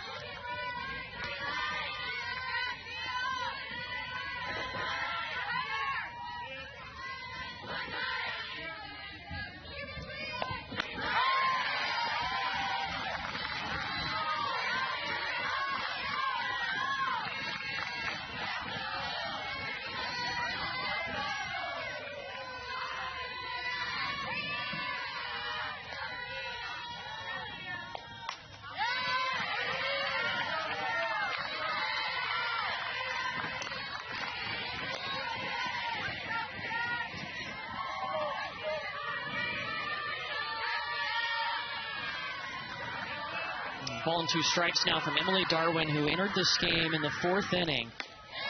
After Miranda Donava, their ace, got the start tonight. UCLA has hit 3 home runs. Led 7-1 before a 10 spot in the top of this inning by the Lancers. Mojica's trying to get it back on track, bounces it to the wall. Bragg speeding around, held up at third, and Mojica sliding into second. But you see Mojica just yelling at the dugout, let's go, trying to get some momentum. This is a UCLA team that get back in a ball game in a heartbeat. We know this. With how Sue Jin Berry's been swinging it, not a bad option coming up, but just the second double of the season for Mojica.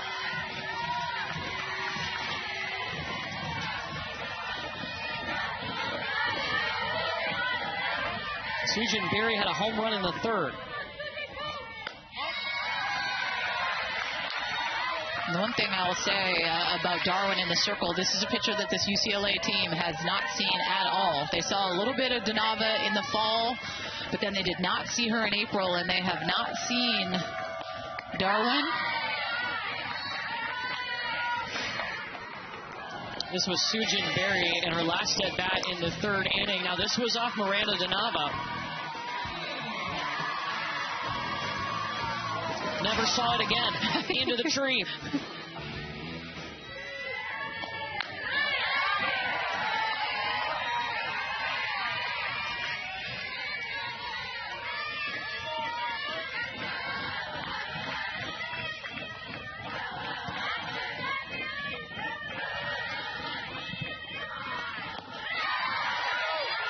I'll say she did not go.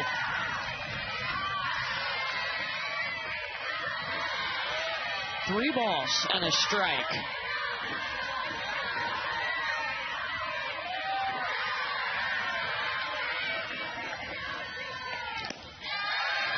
Ball 4 loads them.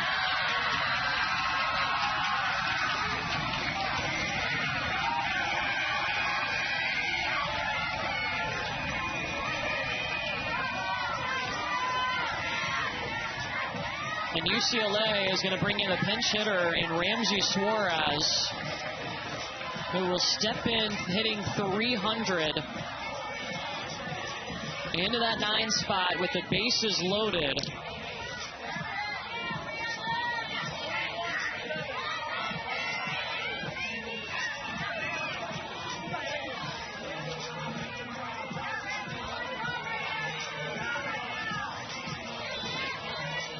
Coach Telesco calling timeout as well, coming out to have a discussion with the team, try to calm them down a little bit, because this is a moment here for UCLA.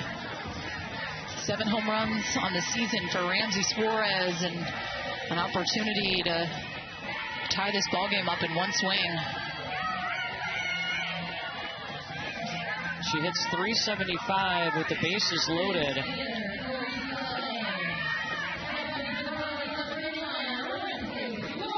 And Kelly I was quick to tell us yesterday, be ready for Ramsey Suarez. If we need her to come in and pinch hit, she can do it. Total confidence. 2 down, bases loaded, Bruins behind. Big cut.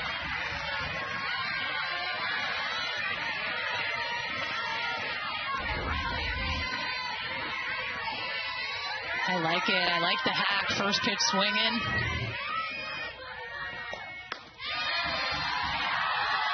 And you can see the frustration. That's a strike. That is a strike. And the constant chatter by Madrigal behind the dish, I don't like the inconsistency for both sides. I feel like Taylor Tinsley was getting squeezed as well.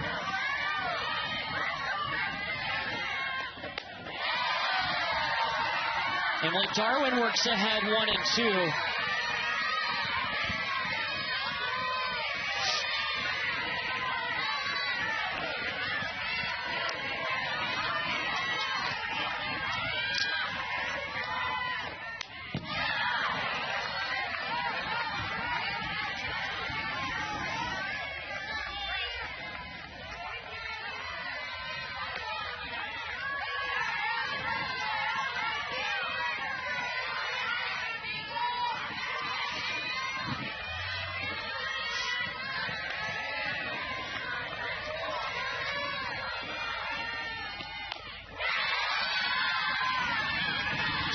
Suarez has stepped in with no fear, going after some big cuts up there as Darwin sends him in, and it's 1-2 once again.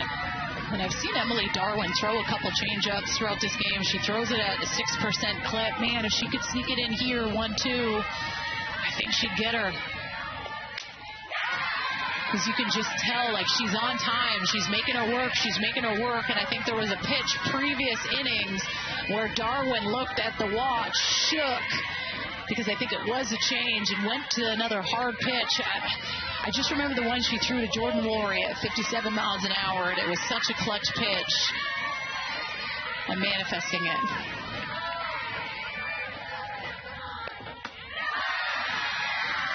Because that, to me, is not a competitive pitch. It does nothing, right? You're not getting a sniff from the hitter.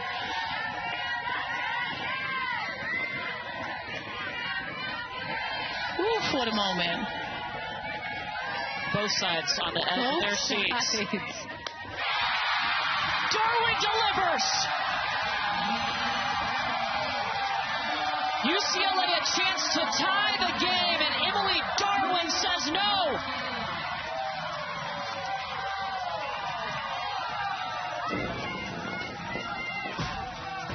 This is absolute filth. This is 69 miles an hour down. Picture perfect, but not as good as the emotion coming from the senior. Last time that CBU batted, they sent 14 to the plate.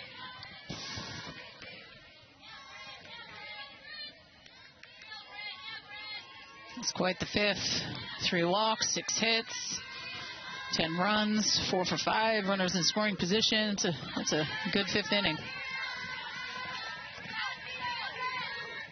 What stood out about the ABs that you saw from CBU? Patient yet scrappy.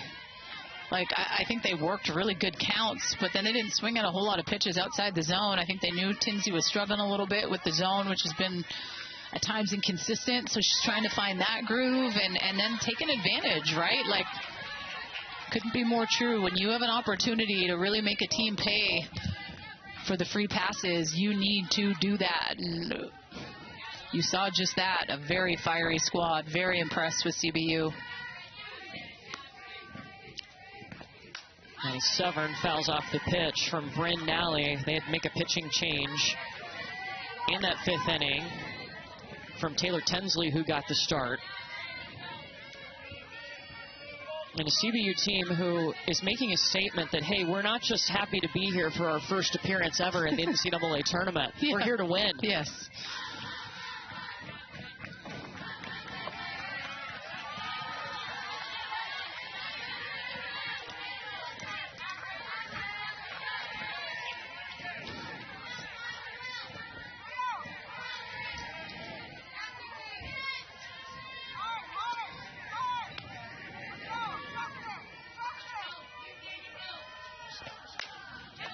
This one hops back to Bragg. Over to Woolry.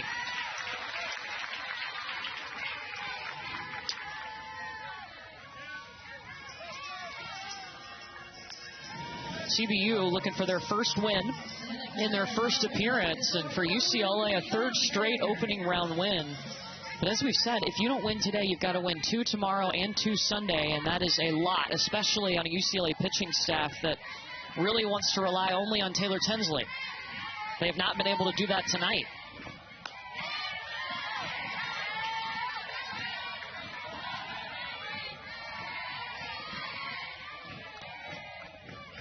Kinsey Ferrier pylon.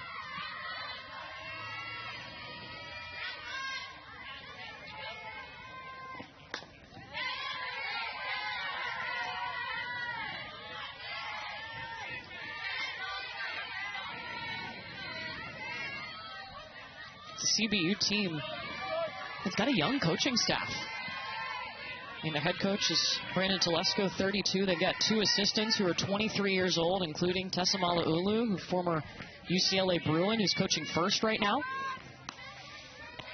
Yep. Haley Archer, who had pitched at Cal, and I actually had that connection with Brandon Telesco. So as soon as he had gotten this opportunity, that was one of his first phone calls. I want to get her over here, and They had built a lot of trust together over there. He said she would let me in on her bullpens. She didn't normally do that with anyone. And now they're looking for that change to work.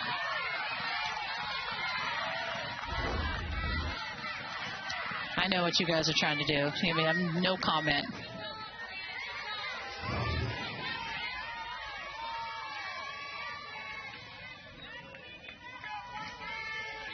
The silence says a lot. It does.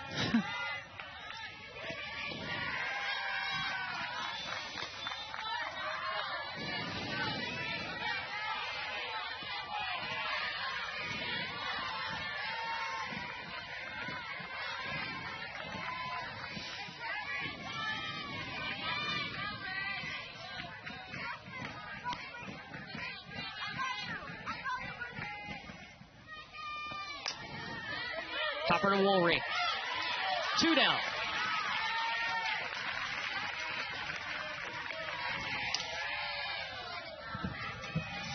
Well, tune into ESPN2 this Sunday, 6 Eastern, 3 Pacific, as the Angel City Football Club face the Portland Thorns at Providence Park. That's coming up on Sunday.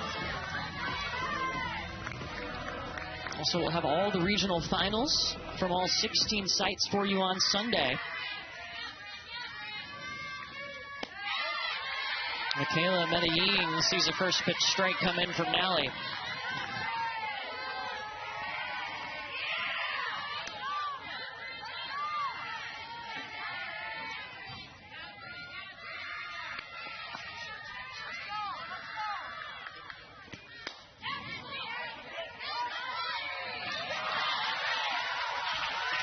Bruins needed that inning, and now they need to grab the bats and go back to work.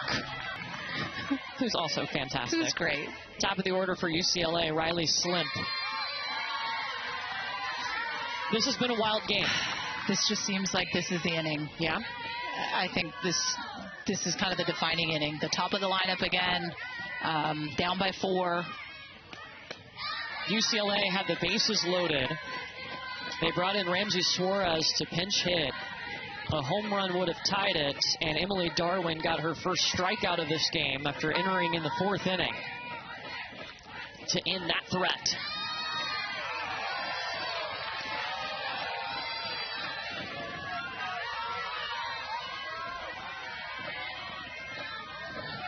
And Slimp at the top of this order, who usually coming into the game hits .449, looking for a hit tonight. Grant and Woolry behind her. Not too shabby. Emily Darwin showing some big pitches. And Slimp's going to take the walk. So you do that, and you know Megan Grant is ready to step up there and swing. She has walked 3 times tonight. She's come around to score twice.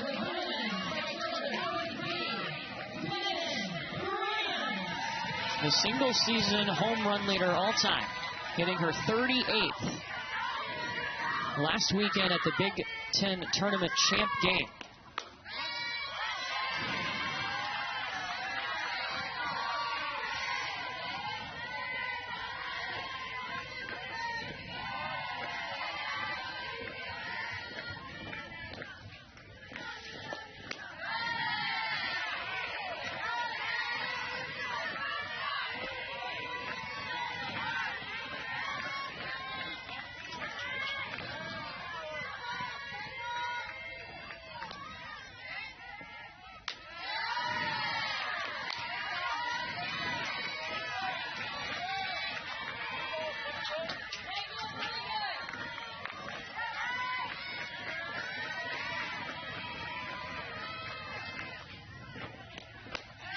Good spot.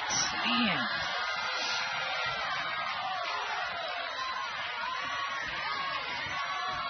Maybe a little out, but he did call one in this ups that I thought was a ball. And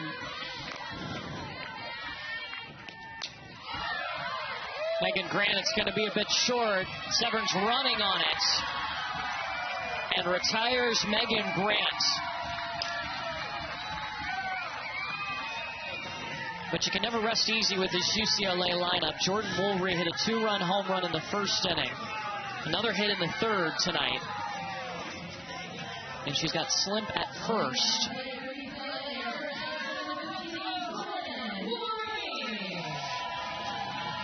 It's the 1-2 punch that will keep pitchers up at night. Megan Grant and Jordan Woolry.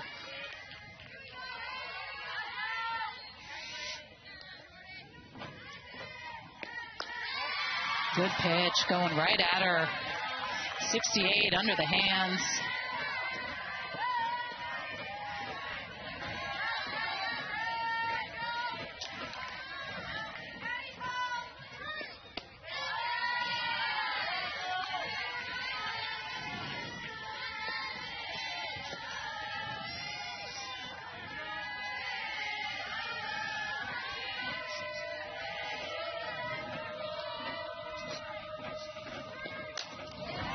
Jordan Woolry, hard hit ball, it bounces fair, and it's mishandled and left. Slimp saying to get back. Rounded third, and Lisa Fernandez throws up the stop sign. Jordan Woolry to second.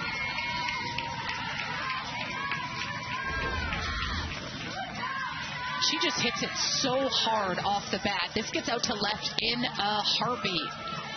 And a little bobble by Severns in left field allows her to get over to third and gets Riley Slimp over to second. So a couple more runs in scoring position here for UCLA. We'll see if they can capitalize here late in the game. Jayla Ann Mercado is going to pinch run for Woolry at second.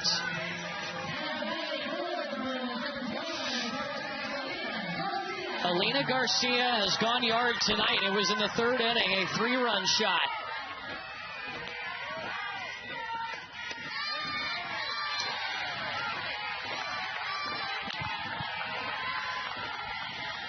Man, what a game. Can the Bruins take advantage of this opportunity? They left them loaded in the last inning.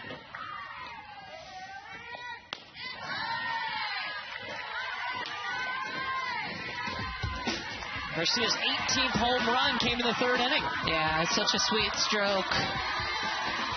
The Bruins were feeling real good, finding ways to get on, and a crazy top of the fifth inning, a 10 spot puts them in this 4-run deficit, but an opportunity here for Garcia to make this a little bit closer.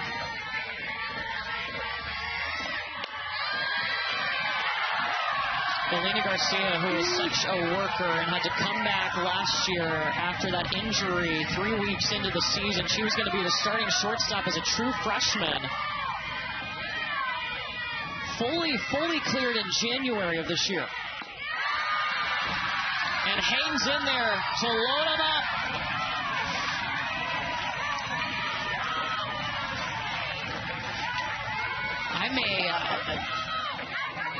I may even look at bringing the starter back in.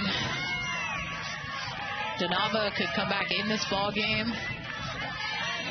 I mean, you have to protect this. I mean, they're one swing away from tying this ball game up. That last ups to Alina Garcia, I mean, those pitches she wasn't really in it competitively.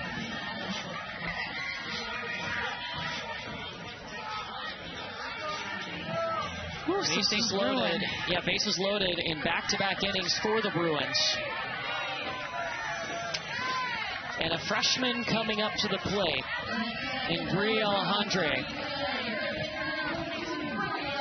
Struck out her first 2 times tonight, got a single in the 5th. Has 2 grand slams on the season.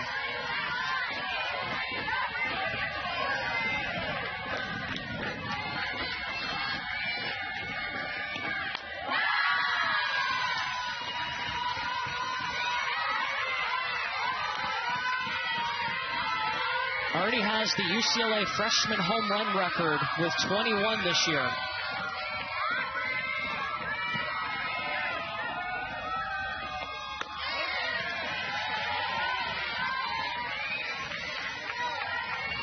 What a pressure cooker. This is what it's all about in the circle, man. Being able to execute in these types of moments.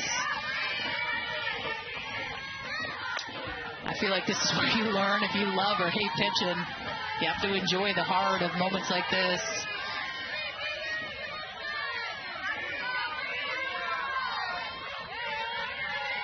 Two walks and a double have loaded them up for Alejandre.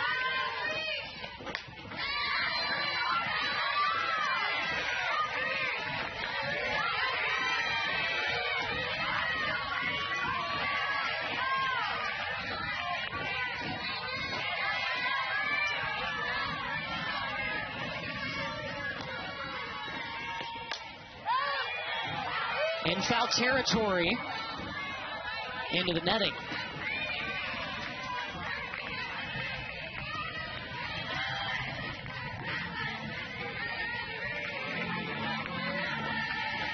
Bruin Alejandre only had 6 home runs as a senior in high school and has come to UCLA and hit 21 in her freshman year. Is that the Fernandez effect? I have some questions.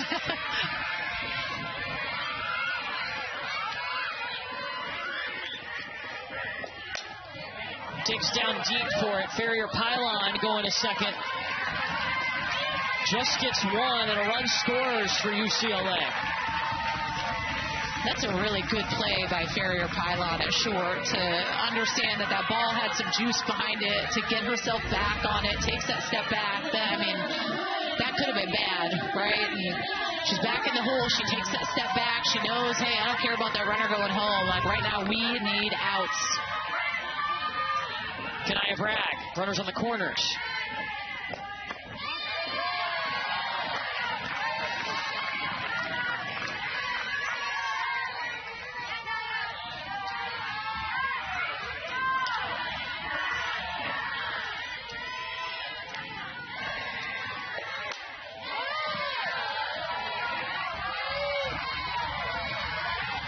I feel like the one thing you can say about both of these two teams is that they are not getting cheated on their swings.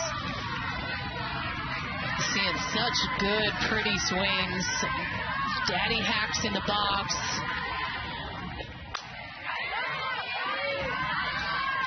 You've seen Kanaya Bragg's bat come up in big situations. In the World Series last season, she hit a game-tying home run off of Nyjah Kennedy.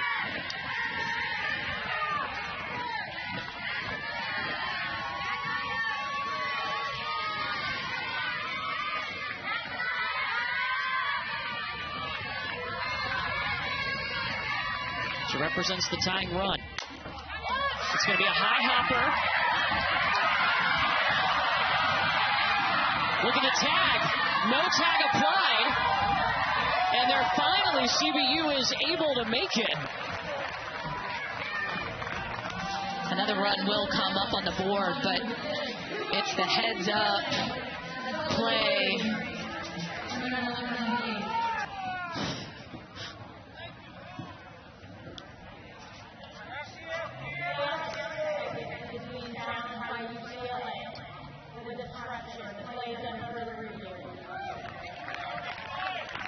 So UCLA looking for obstruction on this.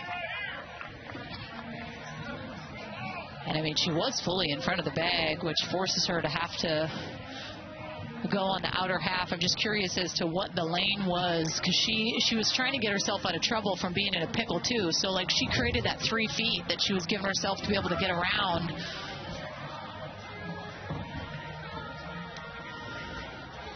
And that was not called on the field, so it has to be obvious for them to overturn this. And she is in that pickle, so she gets around. So she's created that lane. That's where she's at. So she's coming in at a different angle. She's not coming in at an angle where she's right in front of her. I don't know if there was enough to overturn it. And she was dead out. She's going to be dead out. Yeah.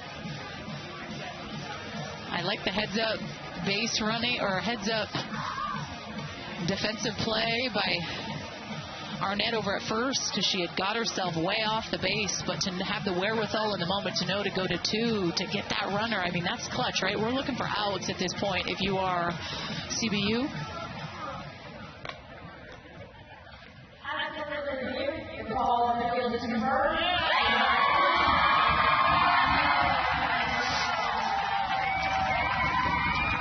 Does score on that play. UCLA gets 2 more across, but still playing from behind.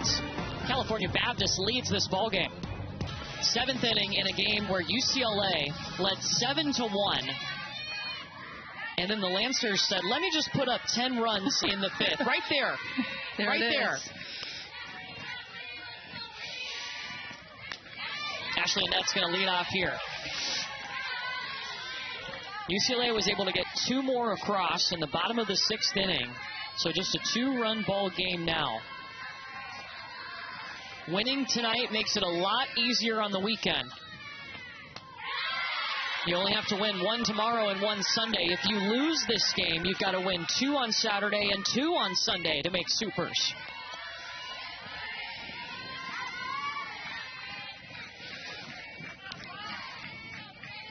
Bryn Nally took over for Taylor Tinsley in that wild 5th inning when 14 Lancers came to the plate. And she'll get a K.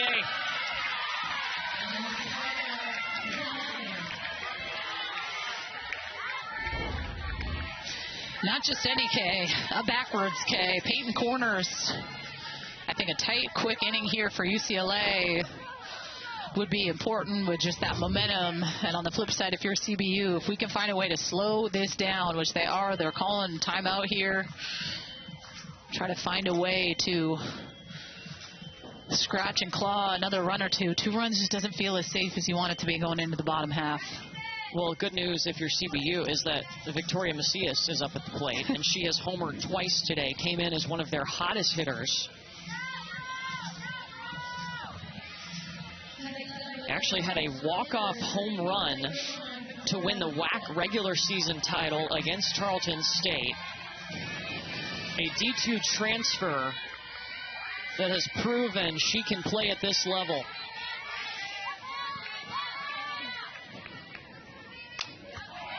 Victoria Macias on the first pitch drops into the warning track. She is seeing it well in Westwood.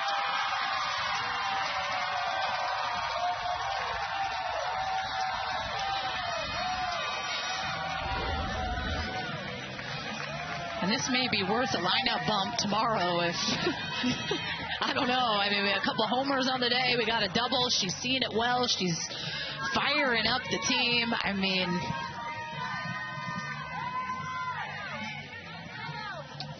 a Riverside Cali kid who got to come back home to play for CBU after going D2.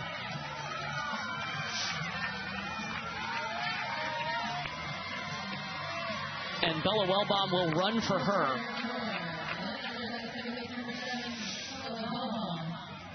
Speaking of home runs, Danielle, enter Sydney Peterson.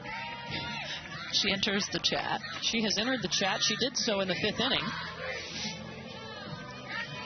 with a solo shot right after Victoria Macias went yard.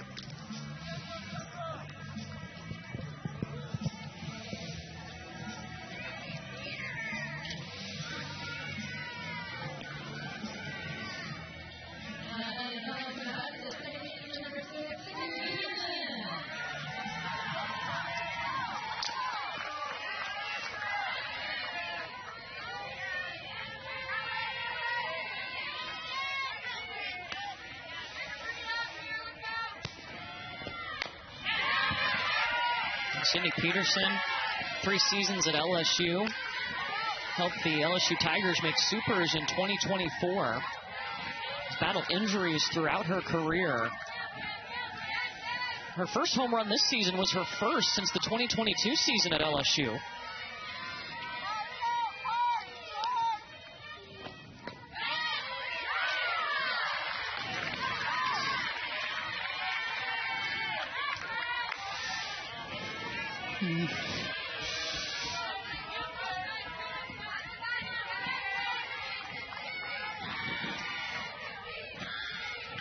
been a night tough on the pitchers out there. And sitting next to me. Yeah.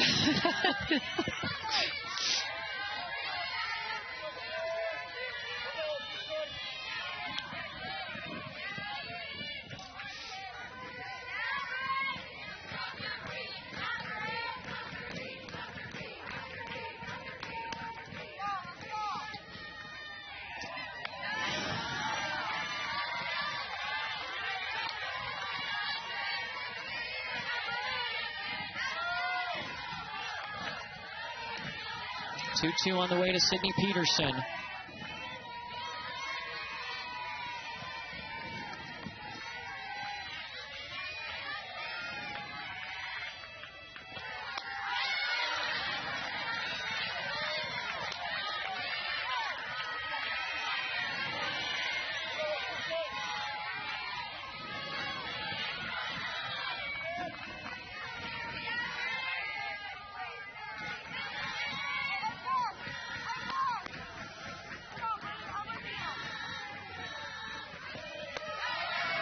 Free pass.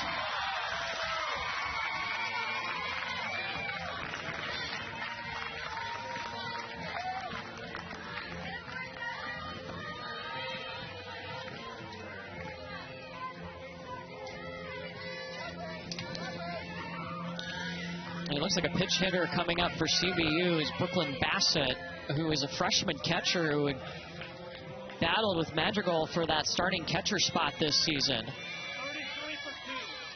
She will come in the 8th spot. Is a .250 hitter. And she'll be seeking her first hit since March 27th.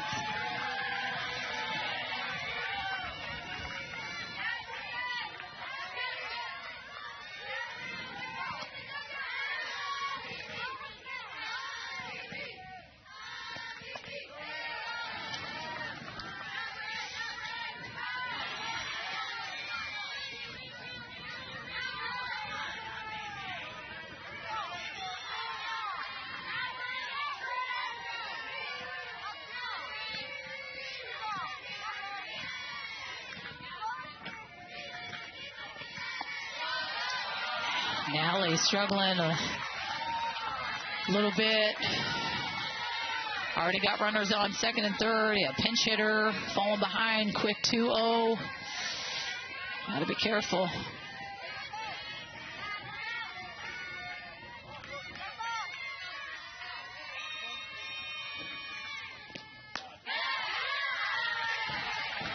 Fires in that strike.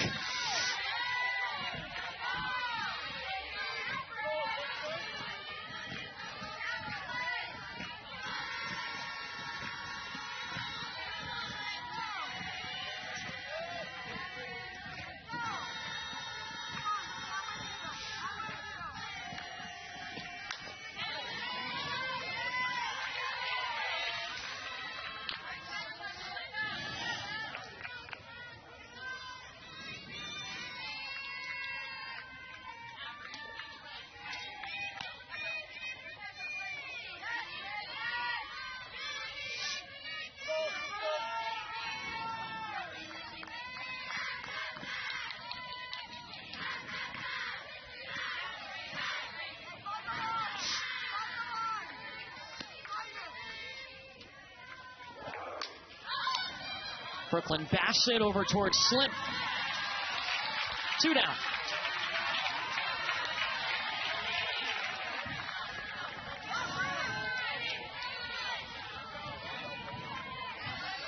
In the 9th spot comes another freshman in Jordan Madrigal, the starting catcher. Walked in that big 5th inning. It's a young CBU team. Lots of underclassmen, but man, have they come through in the clutch.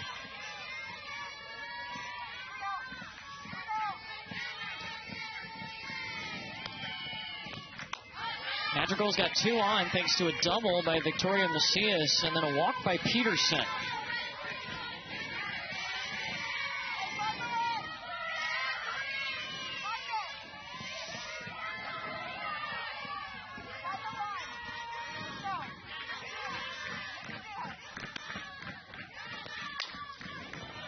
Slow hopper to Alejandre. And tags third, and now it is crunch time for the Bruins. They need 2 runs to tie it. They need 3 runs to walk this thing off. We go to the bottom of the 7th, and it'll be the bottom of the order due up.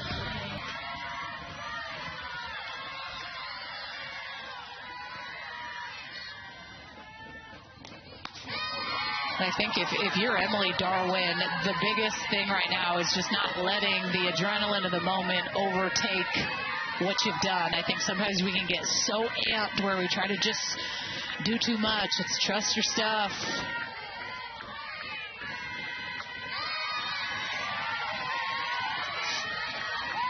No matter the outcome of this game, nobody's going home tonight. It is double elimination. But a much easier path if you win here.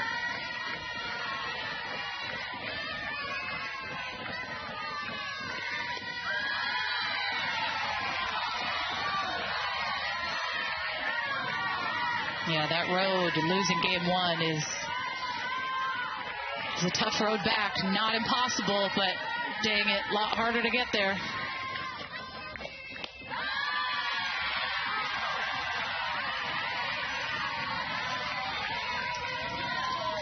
And 3 balls and a strike to Mujica.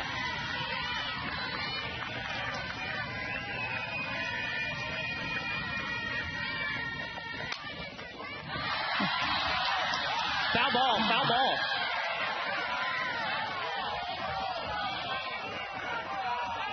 I'd like to see a replay of that. I thought for a second.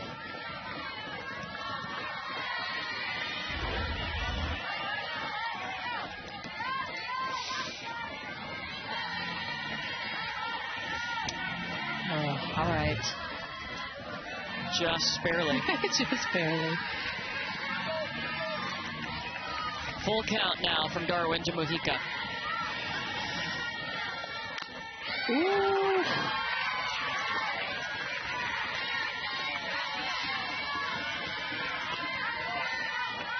This will be the 7th pitch from Emily Darwin.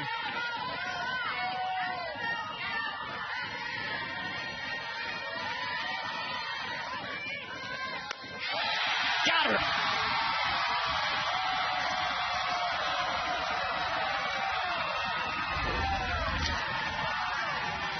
I don't know what she's looking for.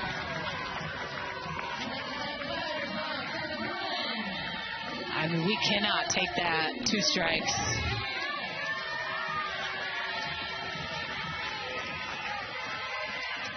Bruins down to 2 outs. Sujin Berry.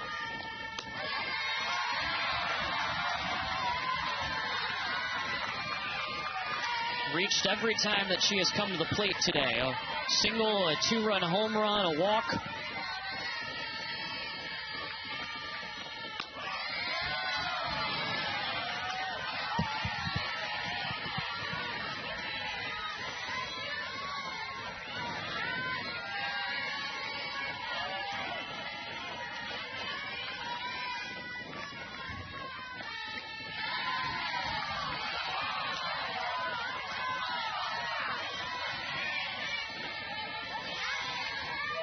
You see the constant chatter by CBU in the infield. Russell Millen constantly coming over. Berry going after it to left. Holds up at first. Bruins needed it. I mean, for me right now, it's important if you're UCLA to really try to get the top of the lineup back up if you can. Great job by Sujin Berry to get on base.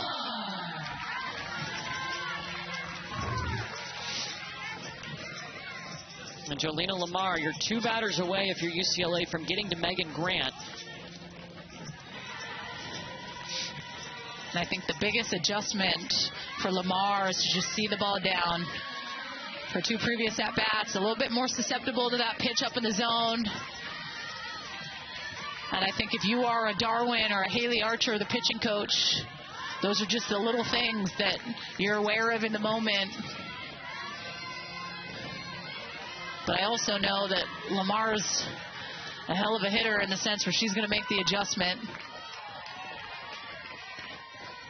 Mia Phillips running at first.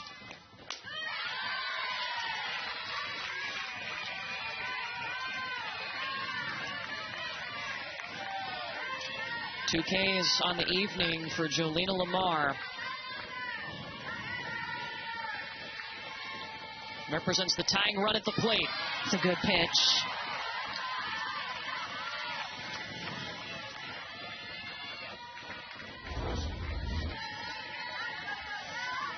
And you see Lamar looking back to the umpire, just communicating, hey, where is that? Always wanted to know.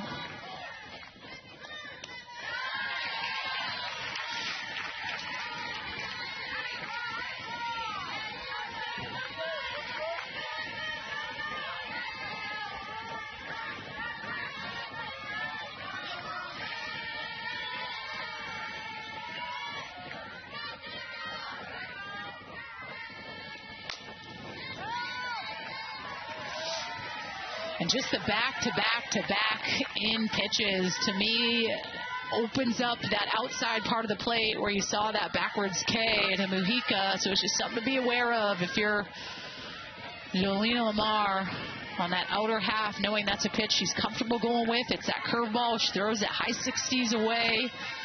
It's making sure you can protect that pitch.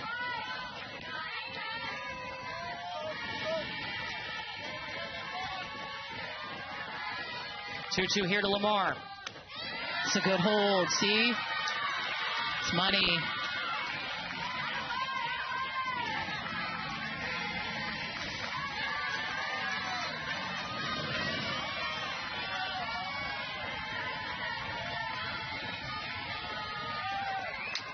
Lamar dug deep for it! And just tied up this game!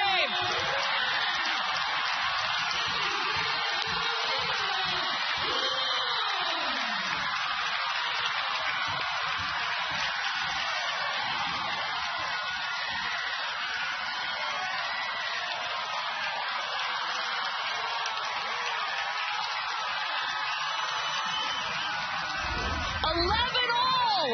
Let's go! What did I say? I said she's that good to be able to make an adjustment, but this time she goes down and gets it. So good. Works the at-bat. Man, the adrenaline in that moment, that's what you crave. That moment is what you miss when you're done playing. Stuff like that. I think Durham, North Carolina might be rocking right now. Mama, her mom would be proud. Marissa Pops. Young is the head coach at Duke.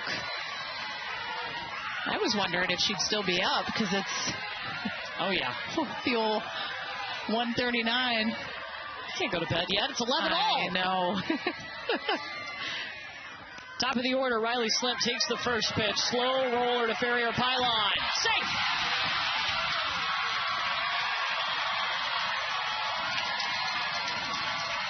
Winning run at first for UCLA.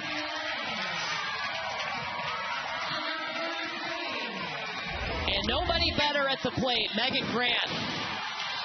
Slim, so much speed up the line, turns on the jets.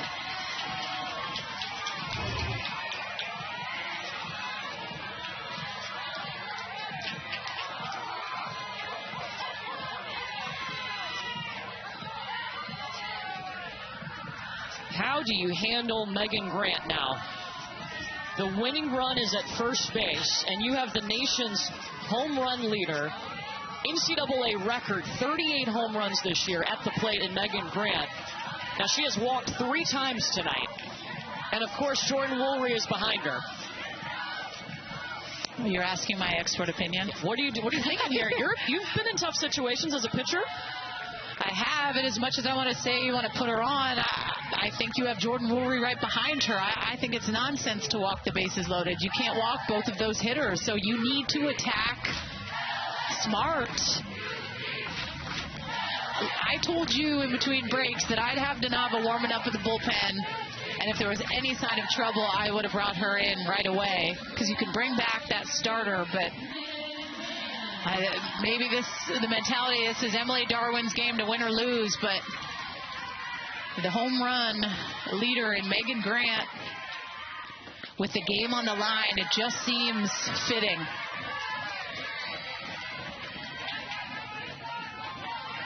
And just one away.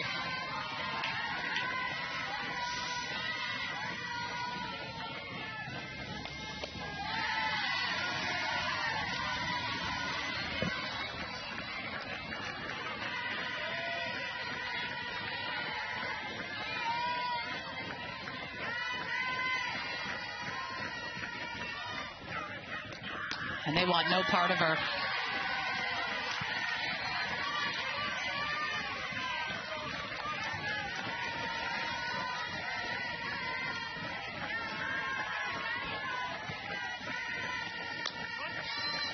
Interesting. 3 straight balls, and then there comes a strike.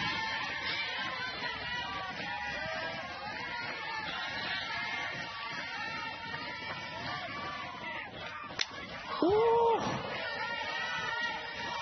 Full count to Megan Grant with the winning run at first.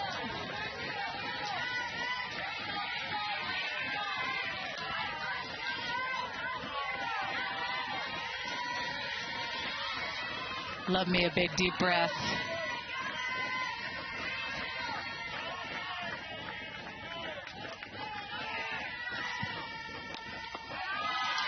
Into the dirt the 4th time tonight. She will walk, and here comes Woolry. Winning run at second.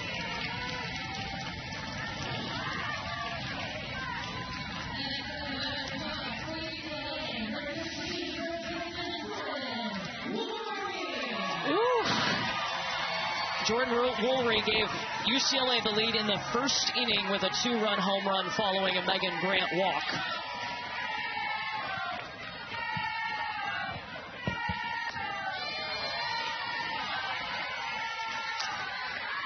It feels like a long time ago, but this was back in the first. Jordan Woolry getting out of here. Yeah, Stalemate right away in the first inning, putting up that 2 spot. That got out of here real quick.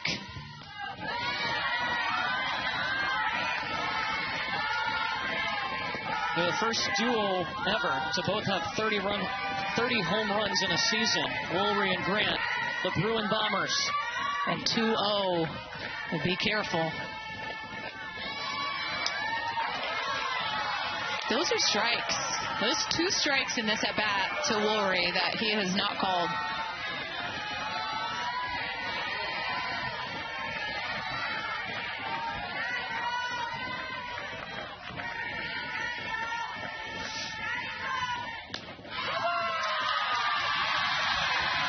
Both Bruin Bombers walk. The winning run at third base.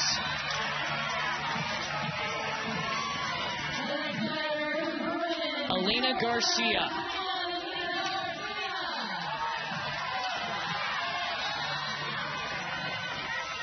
Three-run home run in the 3rd inning for the shortstop.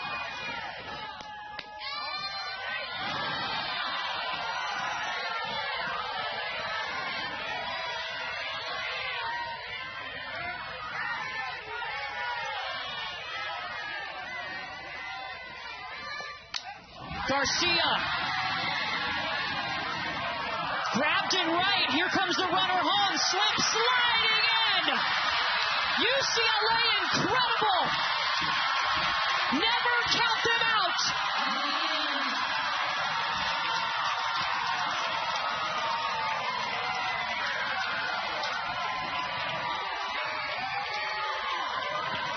And they may review this to make sure Slimp tagged up and didn't leave early at third.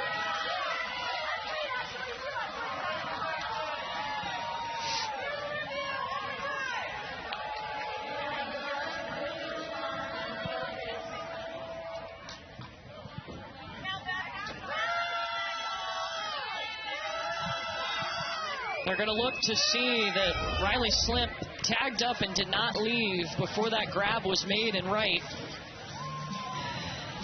I mean, it makes sense to review this. Doesn't mean you have to like it, but This is going to stand.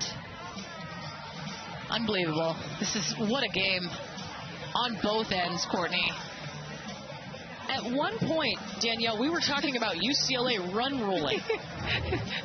I was going to say it if you didn't in that inning, but then we had to, because you go into the 5th inning, UCLA is up 7-1, and you're thinking, well, CBU has got to score here because UCLA can easily score 2 runs and in this game.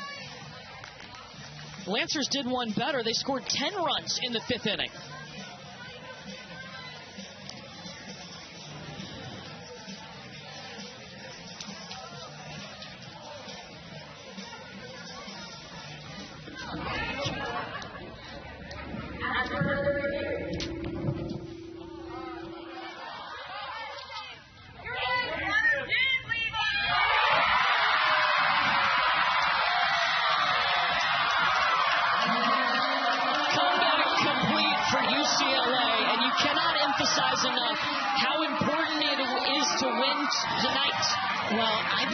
For Taylor Tinsley's sake. Yes. And the amount of pitches she threw tonight, if they lost, there was no way UCLA was making it out of this because she could not throw 4 games. I think that, as great as this was, for them to have her back and come back in this game, that is huge. Well, it's time now for our Capital One rewarding performance. And wow. What a way to end this game. Elena Garcia, little pop-up to right, and it sends the winning run across. Just an incredible game. And on the CBU side, that's heartbreaking. So good. I know it's heartbreaking. But, man, this is a team that's made it to the postseason for the first time ever, and look what they just did.